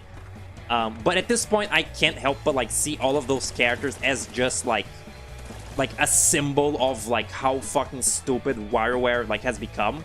So like people that like those shitty little characters, I can't help but like see it as like that thing that I was talking about recently of like games that are made for like a different breed of people. That breed being Nintendo like fans, like Nintendo adults and like people that only fucking consume shitty Nintendo media.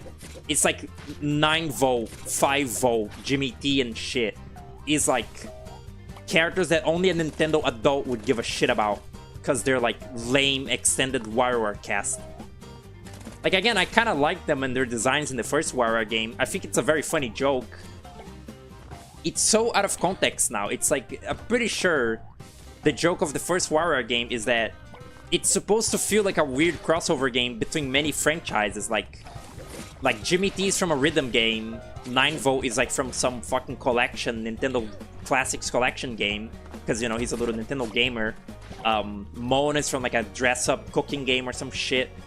Orbulon is from an Alien game, Cat and Nana from a ninja game. It's like it's supposed to be a bunch of weird, very like casts, like characters who all converge in this like it would be a crossover game if these characters had existed before WarioWare. It's like Wario is the only real character in that game that like is from something else, but you know, it's sort of like it would make you think like, oh, is Jimmy T from another game as well? No, they're not.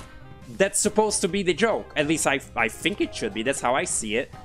And but now that, you know, WarioWare is like has spun out into its own fucking like thing, that joke doesn't even work anymore. So like Wario is just like it's just friends of like 3 5-year-olds and like a bunch of fucking freaks, and it's really weird.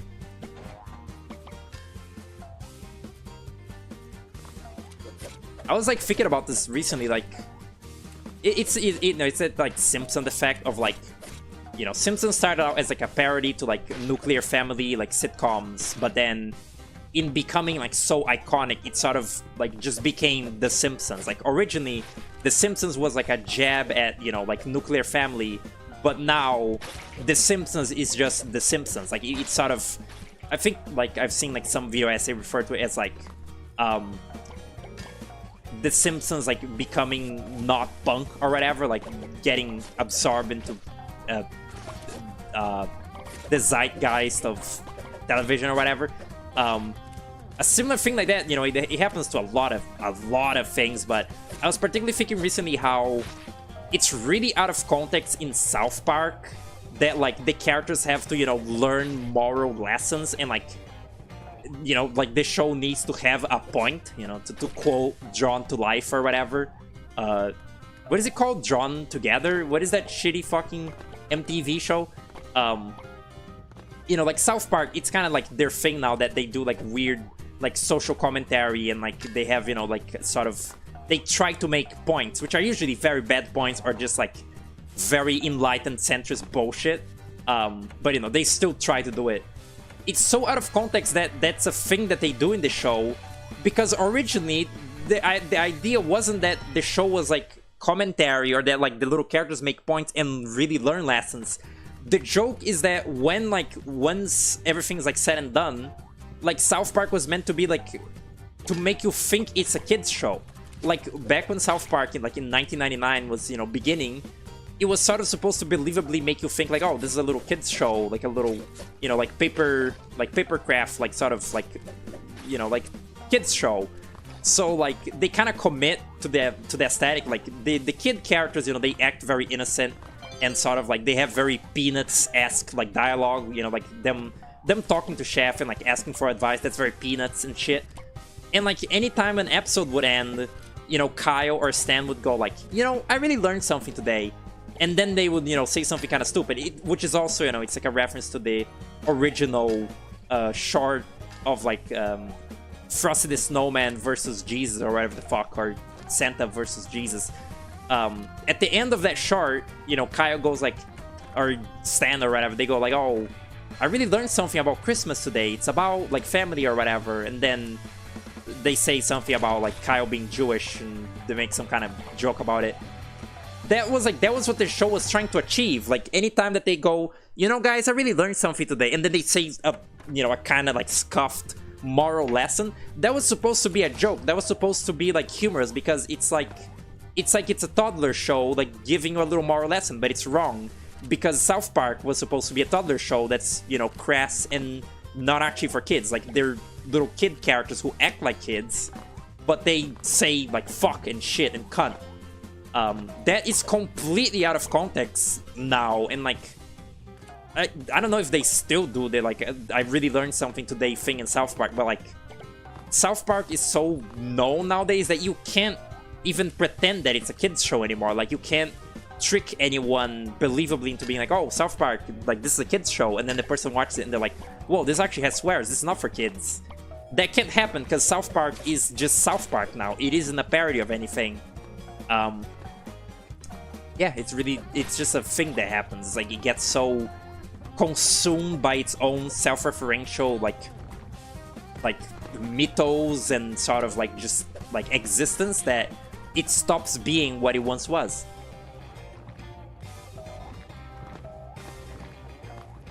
Can't believe everyone in the fucking chat ignored my really cool South Park like analysis to instead fucking talk about Captain Syrup's toes or some shit. Grow up! I'm talking here. Hello.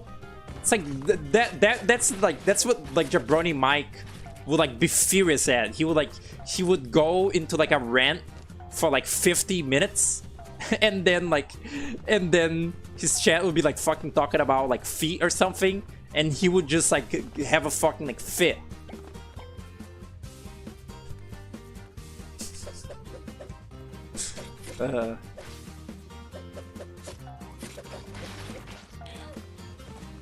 By the way, I was busy with various things, but this song is very good.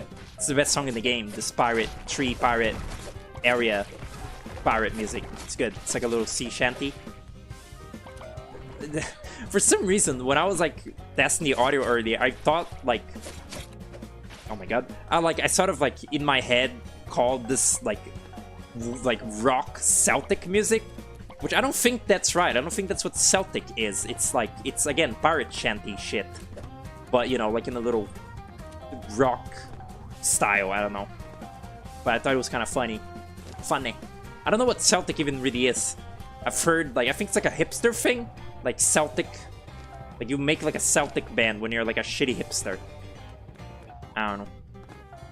Save that for the retrospective video essay. I'm fucking streaming. I need to like fill up air, you see? That air, that is. And also, probably a lot of people have already like done analysis like this about South Park being horribly out of context in like the sort of modern state that it is in, you know? South Park analysis. South Park. By the way, this gun is useless. It's completely fucking superfluous. It has ammo, and it's not like you can just sword things instead. It's really pointless. It's fun though, satisfying to do, but pointless. Ew.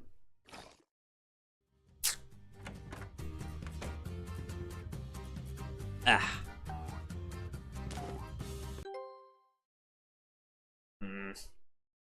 Come the fuck on. Yeah?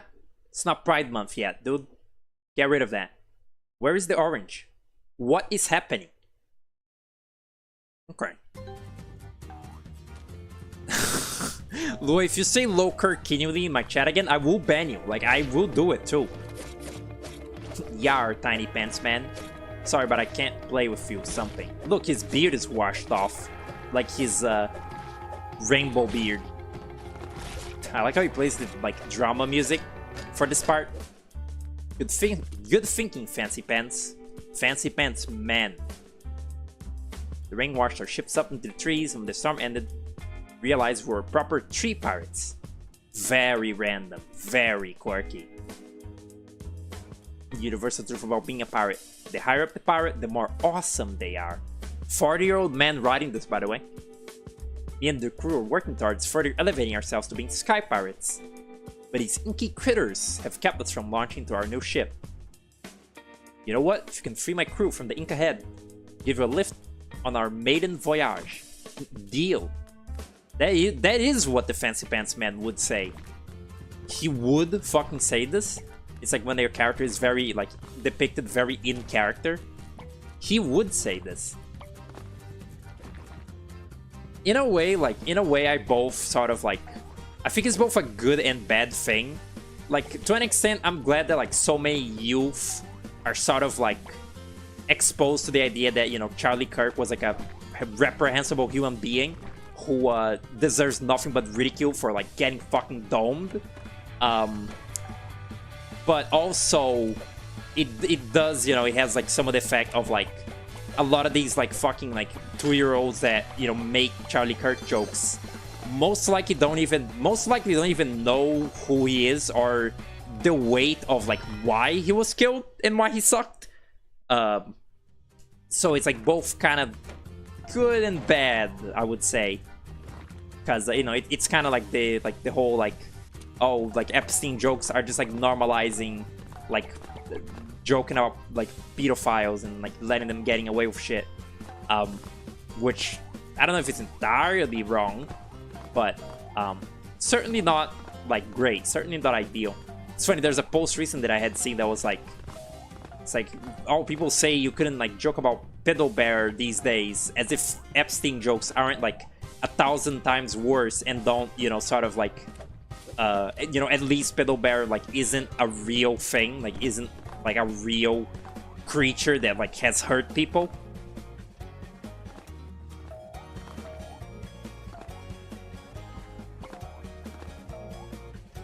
Is this a little Chinese hat? You can't do that, Fancy Pants Man. What the fuck, bro? A little, like, what is it, a Chinese sun hat? I assume it is. I assume that's what they're for.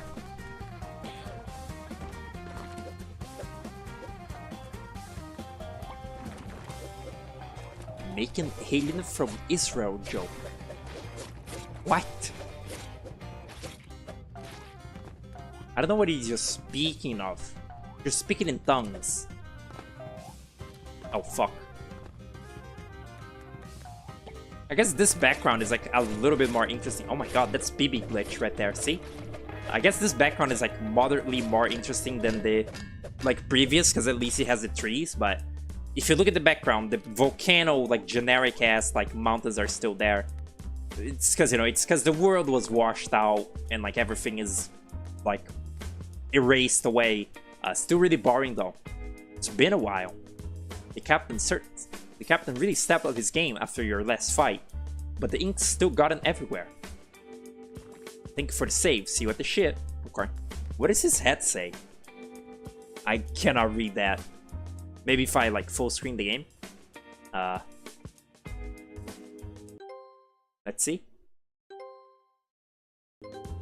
Oh, those are eyebrows. Okay. Good. That's brain rot, but the, like, the little percussion there just now, the little, like, drums, they sounded like Super Tempo credits theme song, the fucking penis music song. That's brain rot right there. I'm impressed. Like, I'm impressed the Cybershell video didn't, like, cause, like, a fucking, like, tempo revolution, like, of a bunch of people being like, wow, niche new game, and, like, sort of, you know, like, attached to tempo. I'm moderately impressed that didn't happen. I guess, like, tempo doesn't have, like, that many. Now, it does have a couple characters in it to, like, draw from, like, I can fucking see people like drawing like major, minor, like fucking and sucking tempo, you know? Again, if fucking Penny Arcade can get that, anything can happen. Anything.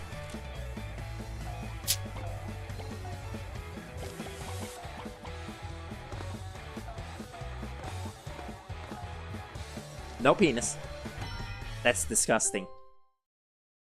Oh my god. Why doesn't it go down like fucking shine? It's so annoying. Annoying.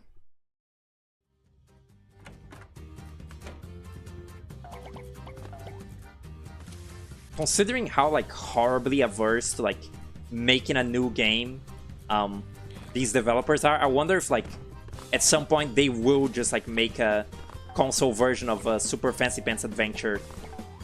Probably they would have to port it to a new engine, because again, I don't think you can put a flash game on a console. Or PB glitch. I don't think you can put a flash game on a console, but like, would they really do that though? Like, is it popular enough? Like again, the original games, they have the nostalgia factor, but this one, not really. Would they gaff? Yo, Fancy. He looks so polite. Our captain got his C 3 legs. Huh? Our captain's got his C 3 legs. That ain't still a problem though. Problem. Right. I think there's like one more pirate. It's funny, all the boss fights in this game, they're not really boss fights. You saw that earlier. I didn't comment, but that generic ink monster from earlier, not only was that really boring looking, like a really generic just like boss, even I will even take the low random like penguin and rabbit from the first two Fancy Pants games. That wasn't even a real boss fight to begin with. Like it was, you hit it once on the hand, or you hit that stalactite once on the ceiling and it's dead. It's really not anything. Like one might wonder why it even is there to begin with. Pretty lame. But then again, you know, in Fancy Pants 3, they have like one boss fight, and it's not really, like, it's not fantastic either. There's a thing you wanted to show. You pulled an Entom Blast. Pulled an Entom Blast during River's development, where it ripped off a tempo mechanic. Huh. Interesting. Niche Jack. I think that's already a thing. Like, I love niche media. I'm pretty sure. He looks rotoscope. A lot of stuff in this game looks rotoscope. I think it's just from it all being like way overly like smooth. Like it's way overly like everything is over animated. Like it's super exaggerated, and it looks rotoscope. Like when you see the Fancy Pants moving, sometimes it looks rotoscope. Like that little opening cutscene, it looks rotoscope, but I don't think it actually is. I looked up that stupid guinea pig game. It's literally just called Guinea Pig Parkour, which, like, what a generic name. Dr. Den was talking about it recently, how it's, you know, like a super crazy over-animated game, but, like, most likely the gameplay of it is not substantial at all. And also, it's, like, been in development for, like, 500 fucking years.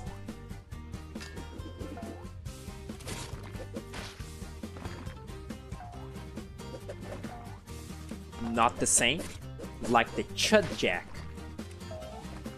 I see no difference. I don't play around with little soy jacks, you see? I don't need to like play with toys to like humiliate my enemies, you see? I'm cooler than that. Oh, hello. Who are you again? Yar and Org and all that. Oh, this will be fun. Cut the chance of mid-flight catastrophic engine failure impressively low. Yeah, man. What an annoying little enemy.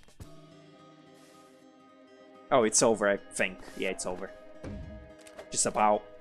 This environment looks better. Like, look at that tile set. It looks actually kind of competent. Oh, shit. Oh, sure.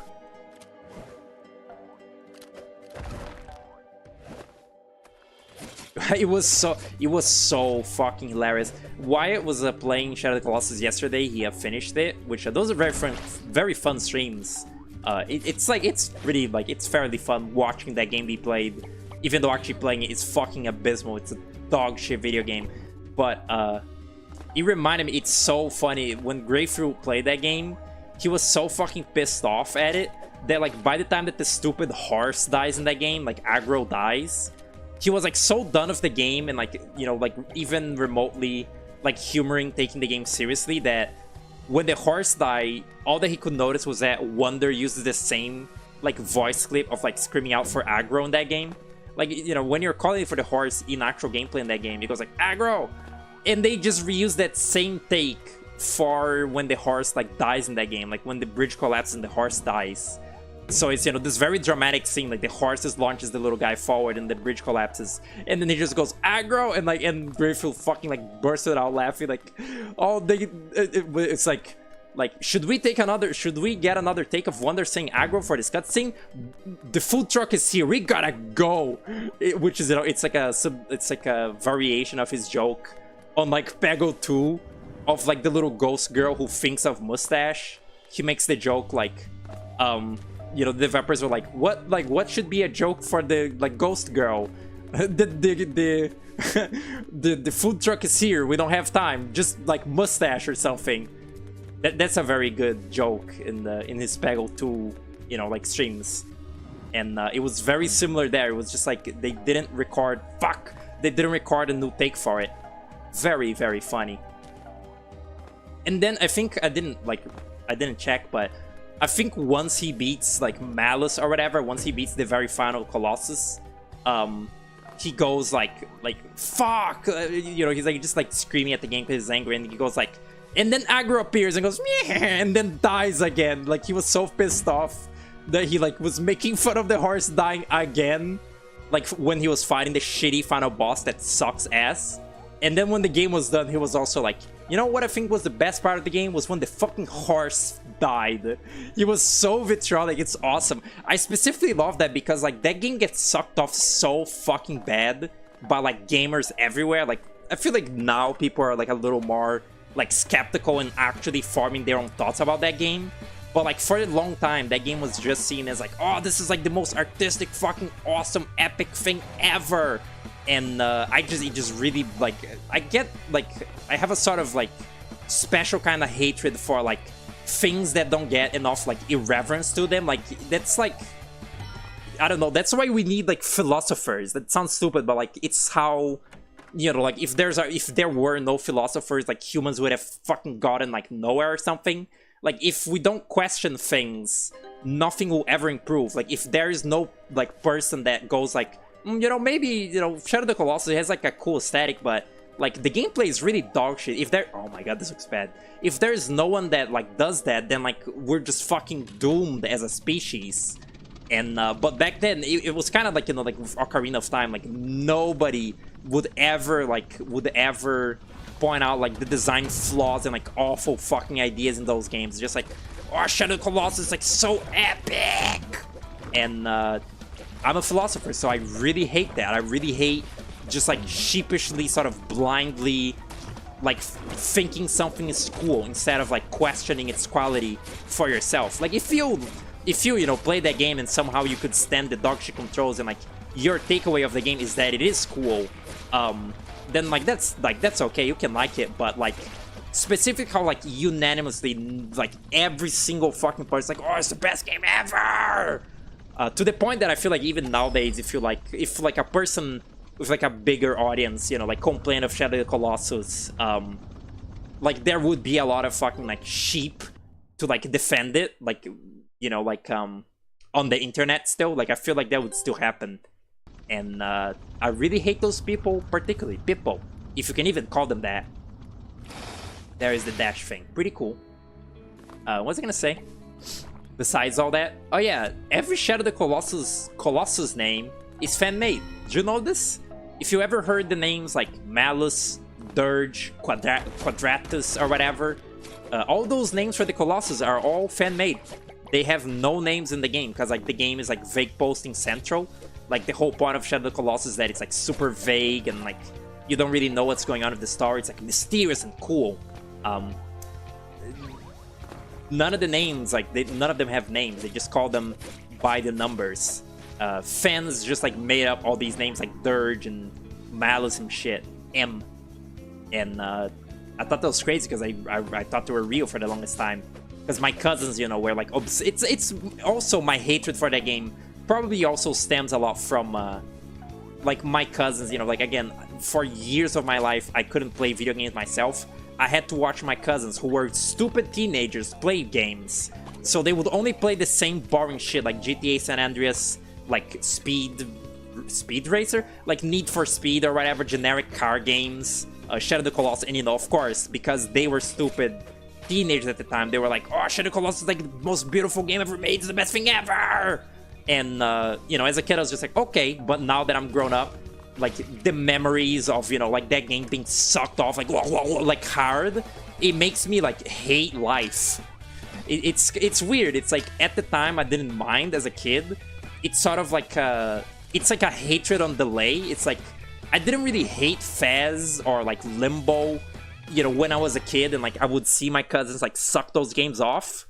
But I do now that I sort of have the brain faculties to, like, realize that that's really stupid. And it's like a vendetta that just won't leave me. Very childish, probably, but, like, I can't help it.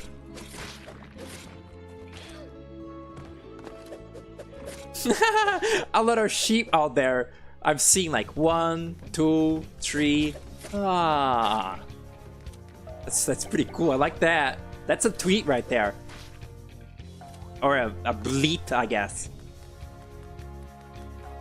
But yeah, I really, really love the... You know, all that said, I really love the grapefruit strings of that game. Because, like a person with a brain, I'm pretty sure by the end of it he said that he didn't hate it, but that it was extremely fucking frustrating and, like, bad. Yeah, that is what Shadow of the Colossus is. That's literally the game. Like, he's actually like a human being who, like, can form an opinion. It's pretty crazy. With, like, 50% accuracy, because, you know, then he will, like, Cruelty Squad. It is a stolen joke? Fuck! Fuck! What is this? What is being sent to me right now? I really like this stupid, red Bowser thing you made, Lua. This, like, Bara... like, purple man that's like a sort of evil Astral Court protagonist. I like that thing. I was saying this to Puku recently that like for all all practical, like, in all practicality, my sense of style, if I were to, you know, like, get my own clothes, like, immediately right away, would be, like, obnoxious. Like, my, like, dressing style would be fucking annoying. And I was thinking that because I was saying how, like, kind of like for a long time I've always wanted those spiked bracelets. I don't know what they're really called. I guess just spiked bracelet. You know, the things that Bowser wears, the stupid, like, knuckle... It's not knuckle. The bracelets, those spiky bracelets. I think they're cool, and I want one.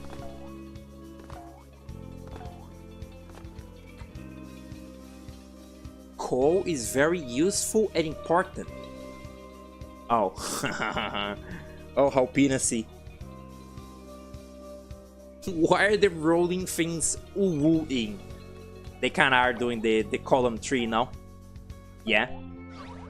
What the fuck? Huh. Why am I wearing a Gengar, by the way? What the fuck is that? That looks like it's from another game. Maybe it is from another game. What if I'm a devilish little thing? Cool, like, goth Fancy Pants Man. Actually, the goth Fancy Pants Man is still coming up. Like, we haven't seen him yet. He will come. Me being emo checks out. I mean, maybe not like that far. I don't think I would, like, be able to pull it off, but at least the bracelet, I would want it. I think Puku asked me this, like, would you have it, like, on one wrist or, like, both? And I was thinking, like, it's kind of like a cool, like, not... What is the opposite of a double-edged sword? A double-edged delicious popsicle. It's like doubly, like, it's like either way cool. Like, one singular bracelet, like, the unsymmetry, like, makes it cool. And the two of them is also cool because they look cool. So it's like, no matter how you do it, it's just like, you win.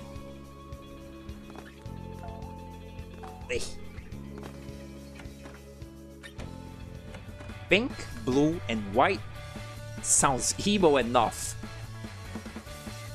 Artist challenge turned the trans flag colors into like an emo aesthetic thing. I don't know. I guess like you would have to make them less pastel for once. Excuse me, I didn't do that. You would go with the channel branding. That's, you know, that was the very first thing that was ever said about my adopted style of monochrome, remember? The very first time that I showed my friend that little skull drawing, the doodly skull drawing, he said that it looks like something that would be on a Hot Topic like shirt, like a little fucking emo shirt design. The very first thing that I drew that was, you know, in that like little style is like that. In this current little profile picture, the thing wearing the little skull like hairpin, that also kind of looks like a that also kind of looks like a Hot Topic shirt design kind of. It's like fucking Sweetie Puss, you know, like the thing of the hair clip specifically. It was like a weird kind of like cute but also strange moment of like, I don't know, like my mom like showing a sort of like keen eye for art, I want to say, but not really. It's funny because it's both like more observant than the average, you know, like older adult, but also like kind of funny because it's like kind of obvious. Is one time like my mom saw the little, you know, drawing that I made for my profile picture with the little skull hair clip, and she said like have you noticed that the way that the little skull stays on your character's head, it looks like it's a little hair clip? I was like, oh yeah, that's what I intended on it looking like. And I remember her like just giving me like a blank stare after it. She was like, I guess she thought it was like a unique observation that she was doing, but I really did appreciate that, like, you know, I appreciate just any time I like showed her a drawing, she would sort of like try to take like a deeper analysis into it. Like when I showed her my little ratatan, she was like, so this is like a little like spiky thing, it's sort of like Japanese, you know, it's very simple, but I appreciate it. It's cute. And like I showed her the original ratatans and what they look like, and she was like, oh, yours looks way more Japanese. Because I told her it's a Japanese game and I showed her the ratatans, and then she was like, oh, yours looks way more Japanese. I wish that it was like easier to like sort of as a like neurodivergent like zoomer to like communicate with like a 40-year-old woman, because I feel like I just don't like, it's a different wavelength, and like I feel like I just cannot, like, no matter like what I do, I can't express to my mom sort of like how much I appreciate her being intelligent. I do it, but I don't think it like comes across like I want it to. But she's intelligent. Even though she is very mean, she's very smart. Sort of like, that's sort of where I land.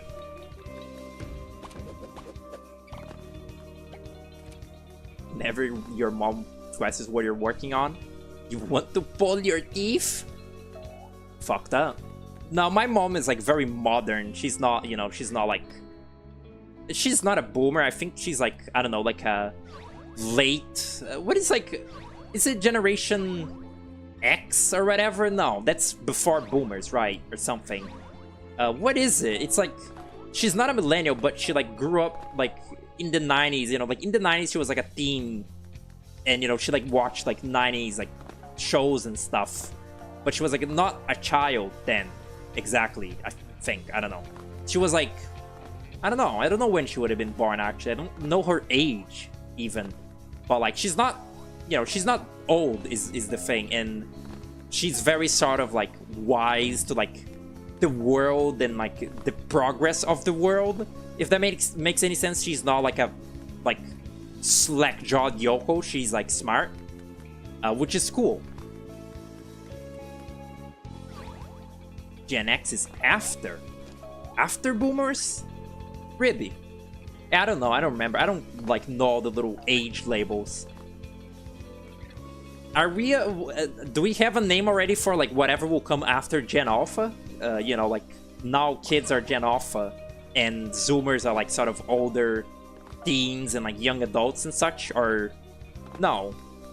I guess, like, I'm a very particularly young Zoomer, but Zoomers are, like, 30 now or something, and Millennials are starting to get 40. What's gonna be the next one? What's the next stage? Sweetie Puss, you like that thing? I don't hate it. I don't hate that thing, but I also don't feel very like strongly about it. It's like, I don't know. I feel it's like I'm a fake fan of like obnoxious like emo aesthetic. It's like Sweetie Puss is like one level like too like sort of, I don't know, edgy and silly for me to like really enjoy, but like I like him with their Zim. I don't know. You know what I mean, kind of. I'm like a fake fan. I'm not... I don't like... I wouldn't commit to it. What's... Oh, okay. This is very confusing fucking background, foreground fuckery. What is this? Wild and Virtual Boy? Boy. Boy. This is the final level, by the way. It's near over. I'm glad. Now that I'm bored, I'm just like... My head hurts. Cool music in this level too. It feels sort of climactic, like mildly. It's like we're getting like, you know, really near the volcano now, and the music is sort of like ooh. It's exactly like that. It's like ooh. Generation Beta. What is the logic in that? Because like Z, like Generation Z, what like Greek alphabet thing is Z? Like Alpha is a Greek alphabet thing, right? Alpha, Beta, Gamma, Delta, whatever. As you might notice, I only know the Greek alphabet that are either Sonic Adventure E-Series robots or Bioshock 2 subject. What are they fucking called? They're not called the E-Series, are they? They're like the Alpha. Oh, right, the Alpha series or whatever. Oh shit, it's the end of the game. Oh yeah, there's a shitty boss here. I forget. There he is. Wow, very cool. It just spawn camped me, telefragged me, cunt. Yeah, I don't know. Oh yeah, I only remember like the Greek alphabet from like fucking video games. Wait, what? Oh god. It's another really lame boss fight. It's not very anything really. Just kind of floats towards me and I gotta like shoot these at it. Oh good. Oh, I won. Oh look, that looks like my skull. Huh? Oh. Okay. What is this? Oh shit, is the start of the game. Or again, very short game. Oh look at that. I guess because I killed the boss, it let me get in. Oh, good. Good. Oh, my eyes are glazing over. Oh.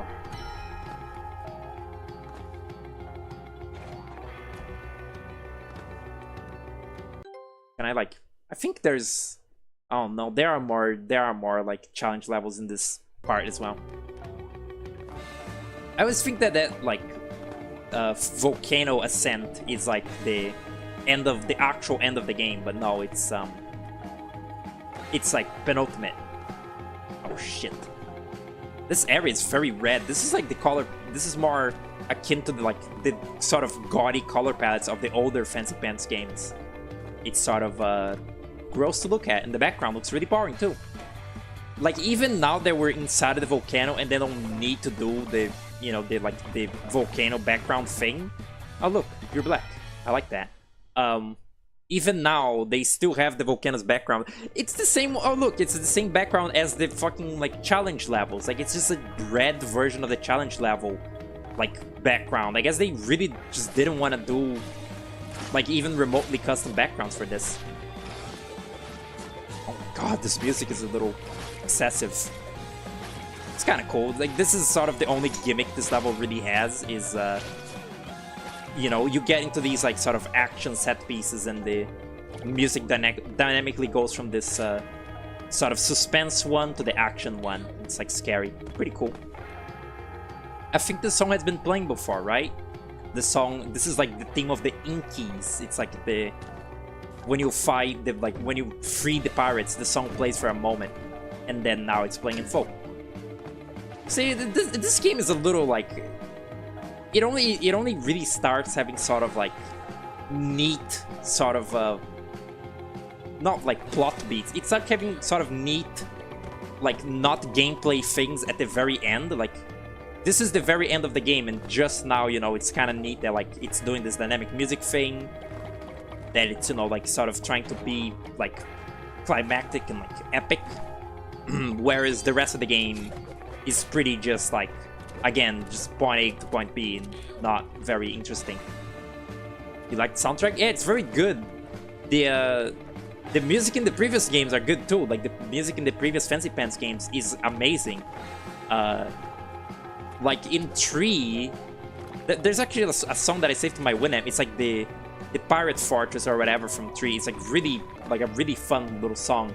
And like Squiggleville and shit, you know, it's like really nostalgic for me, but it also just sounds fun as well. Very good, like as I was saying, the music feels mildly underappreciated, and it's very good composer for this little whole franchise. At least I assume it's the same guy, probably. And there is the like action version. It's funny, when I was playing Temple yesterday again, the music of the circus performance, to me, like for some reason, it sounded like Down with the Devil, like the Hell song from Mugenics, like the Hell level song in that game. And that song just there also kind of sounded like Down with the Devil. So maybe I just have like Down with the Devil derangement syndrome. Ew, he's a YouTuber now. It's also, it's sort of a Battle Block-ish effect, but getting to these fucking challenge levels in this final, you know, zone that's supposed to be all mysterious and like suspenseful and shit kind of ruins the effect a little bit.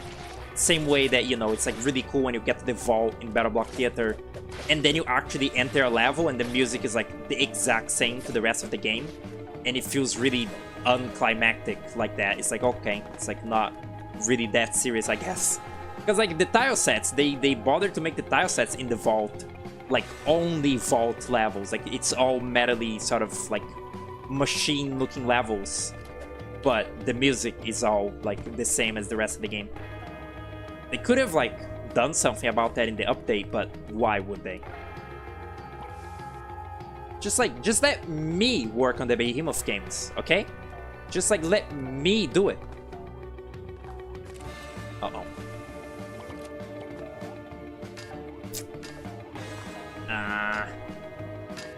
I don't think I got all of them to begin with. Like, even if I get all these last ones, I didn't get every single like challenge and close, I don't think. Maybe I did, I don't know, I'll check. Oh. Woo. Ah. Can't really look away for this one.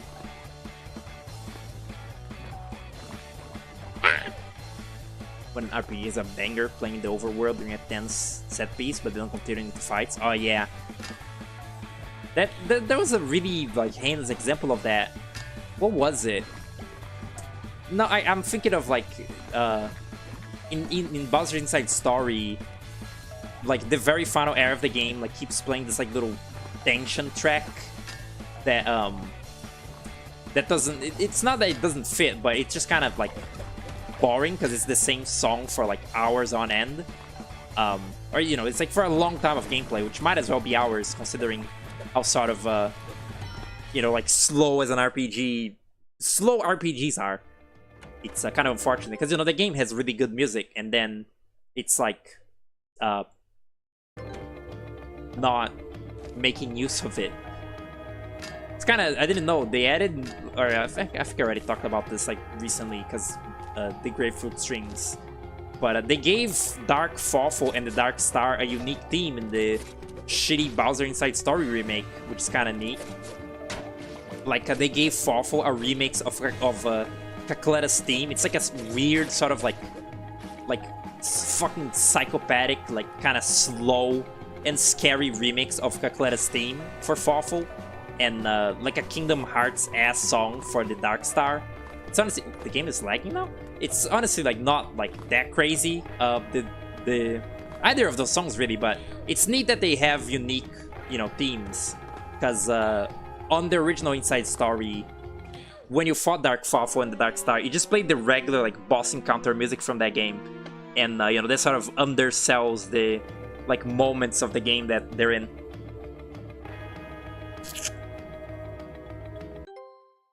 Excuse me. I really hate that clicking in the game does that. The game seems to be lagging. Is that just me seeing that? No, it is lagging. Oh, that's unfortunate. Is this a memory? Oh god, why? Oh no, no, no, no, no. That won't do. That won't do at all. I hope this fixes it.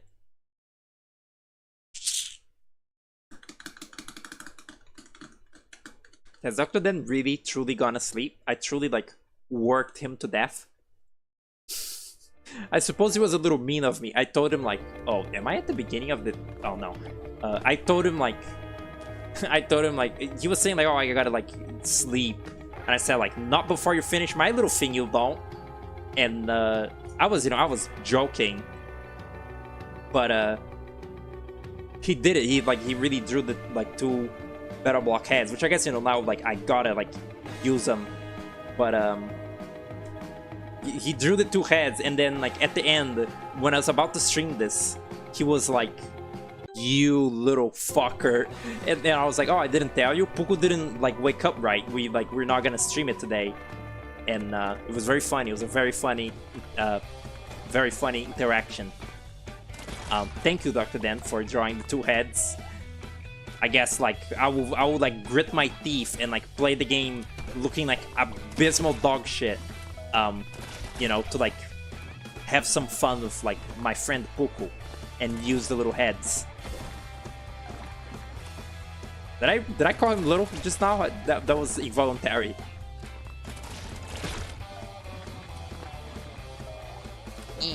Ah! Next, you know, next time that like Puku is co-streaming with me, look forward to like the funniest, most like organic, fucking like awesome, like thrilling, cool improv you've ever seen. Cause now I've learned the rule of improv, which is to say yes and. Anytime that like Puku makes a joke now, I will not be like, oh, what are you talking about? Shut up. I will yes and him, and greater bits than like ever before seen will be manufactured in these future Puku streams. You will see. I will not deny a singular like comedic setup. I will be a comedy truther from now on. Yeah, that will happen. So look forward to it. It's like the end of an anime. Look forward to it. Fucking hate this. This song like plays in my nightmares.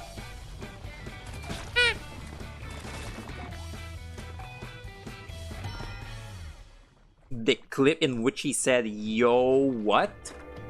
What are you talking about? You, Picasso-ass pants? Very fruity. Get rid of it. Come on now.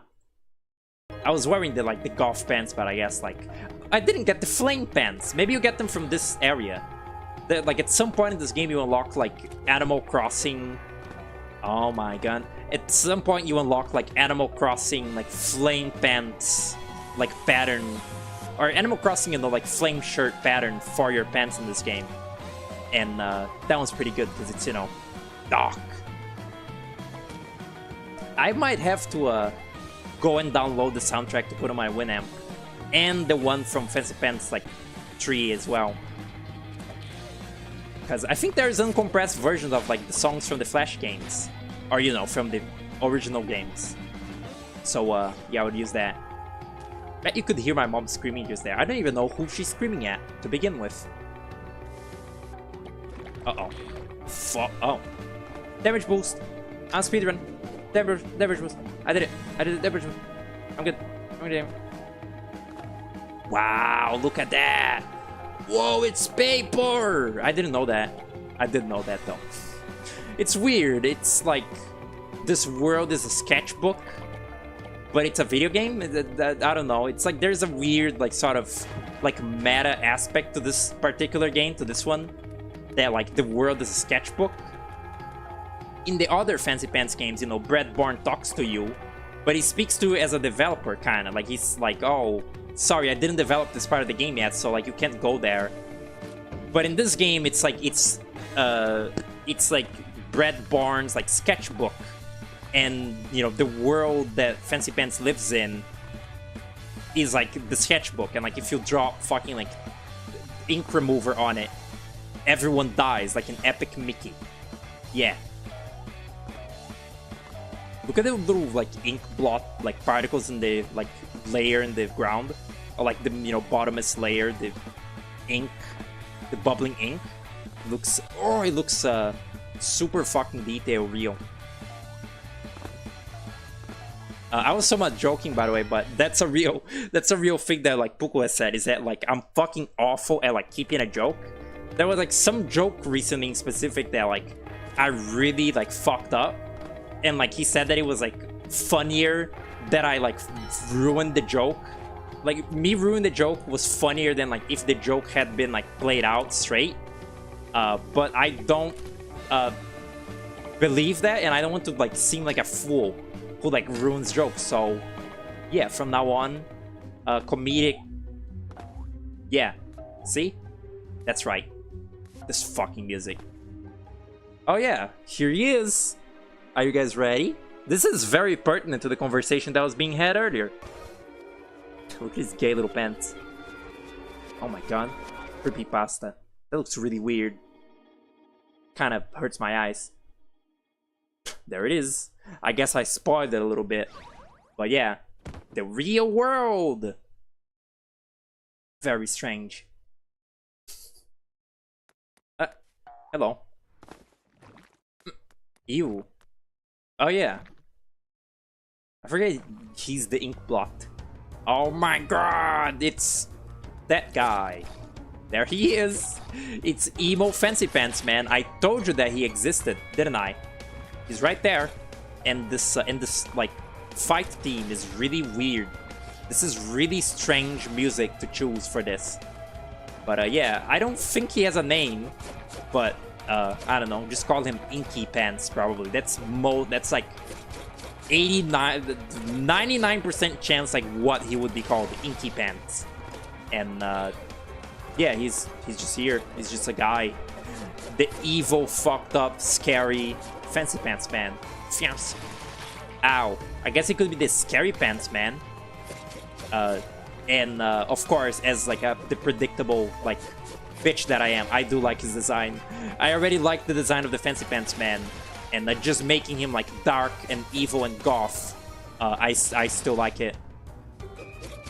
It's like, you know, this is like the oldest fucking trope in like the book. It's like, you know, it's like fucking Dark Rays in Shovel Knight. It's like making fun of that kind of trope of like the dark version of the hero, but that's a trope that I still like. I still like it. There he goes. He's hot. No, he's not. He's a stick man. And he's dead. That looks really weird.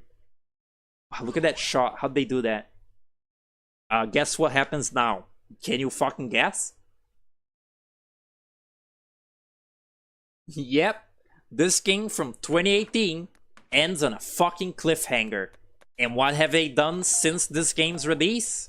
That's right. Re-release the first 3 games over and, or at least the first one, over and over and over and over again, instead of actually making World 5 to like conclude the storyline in any way, shape, or form.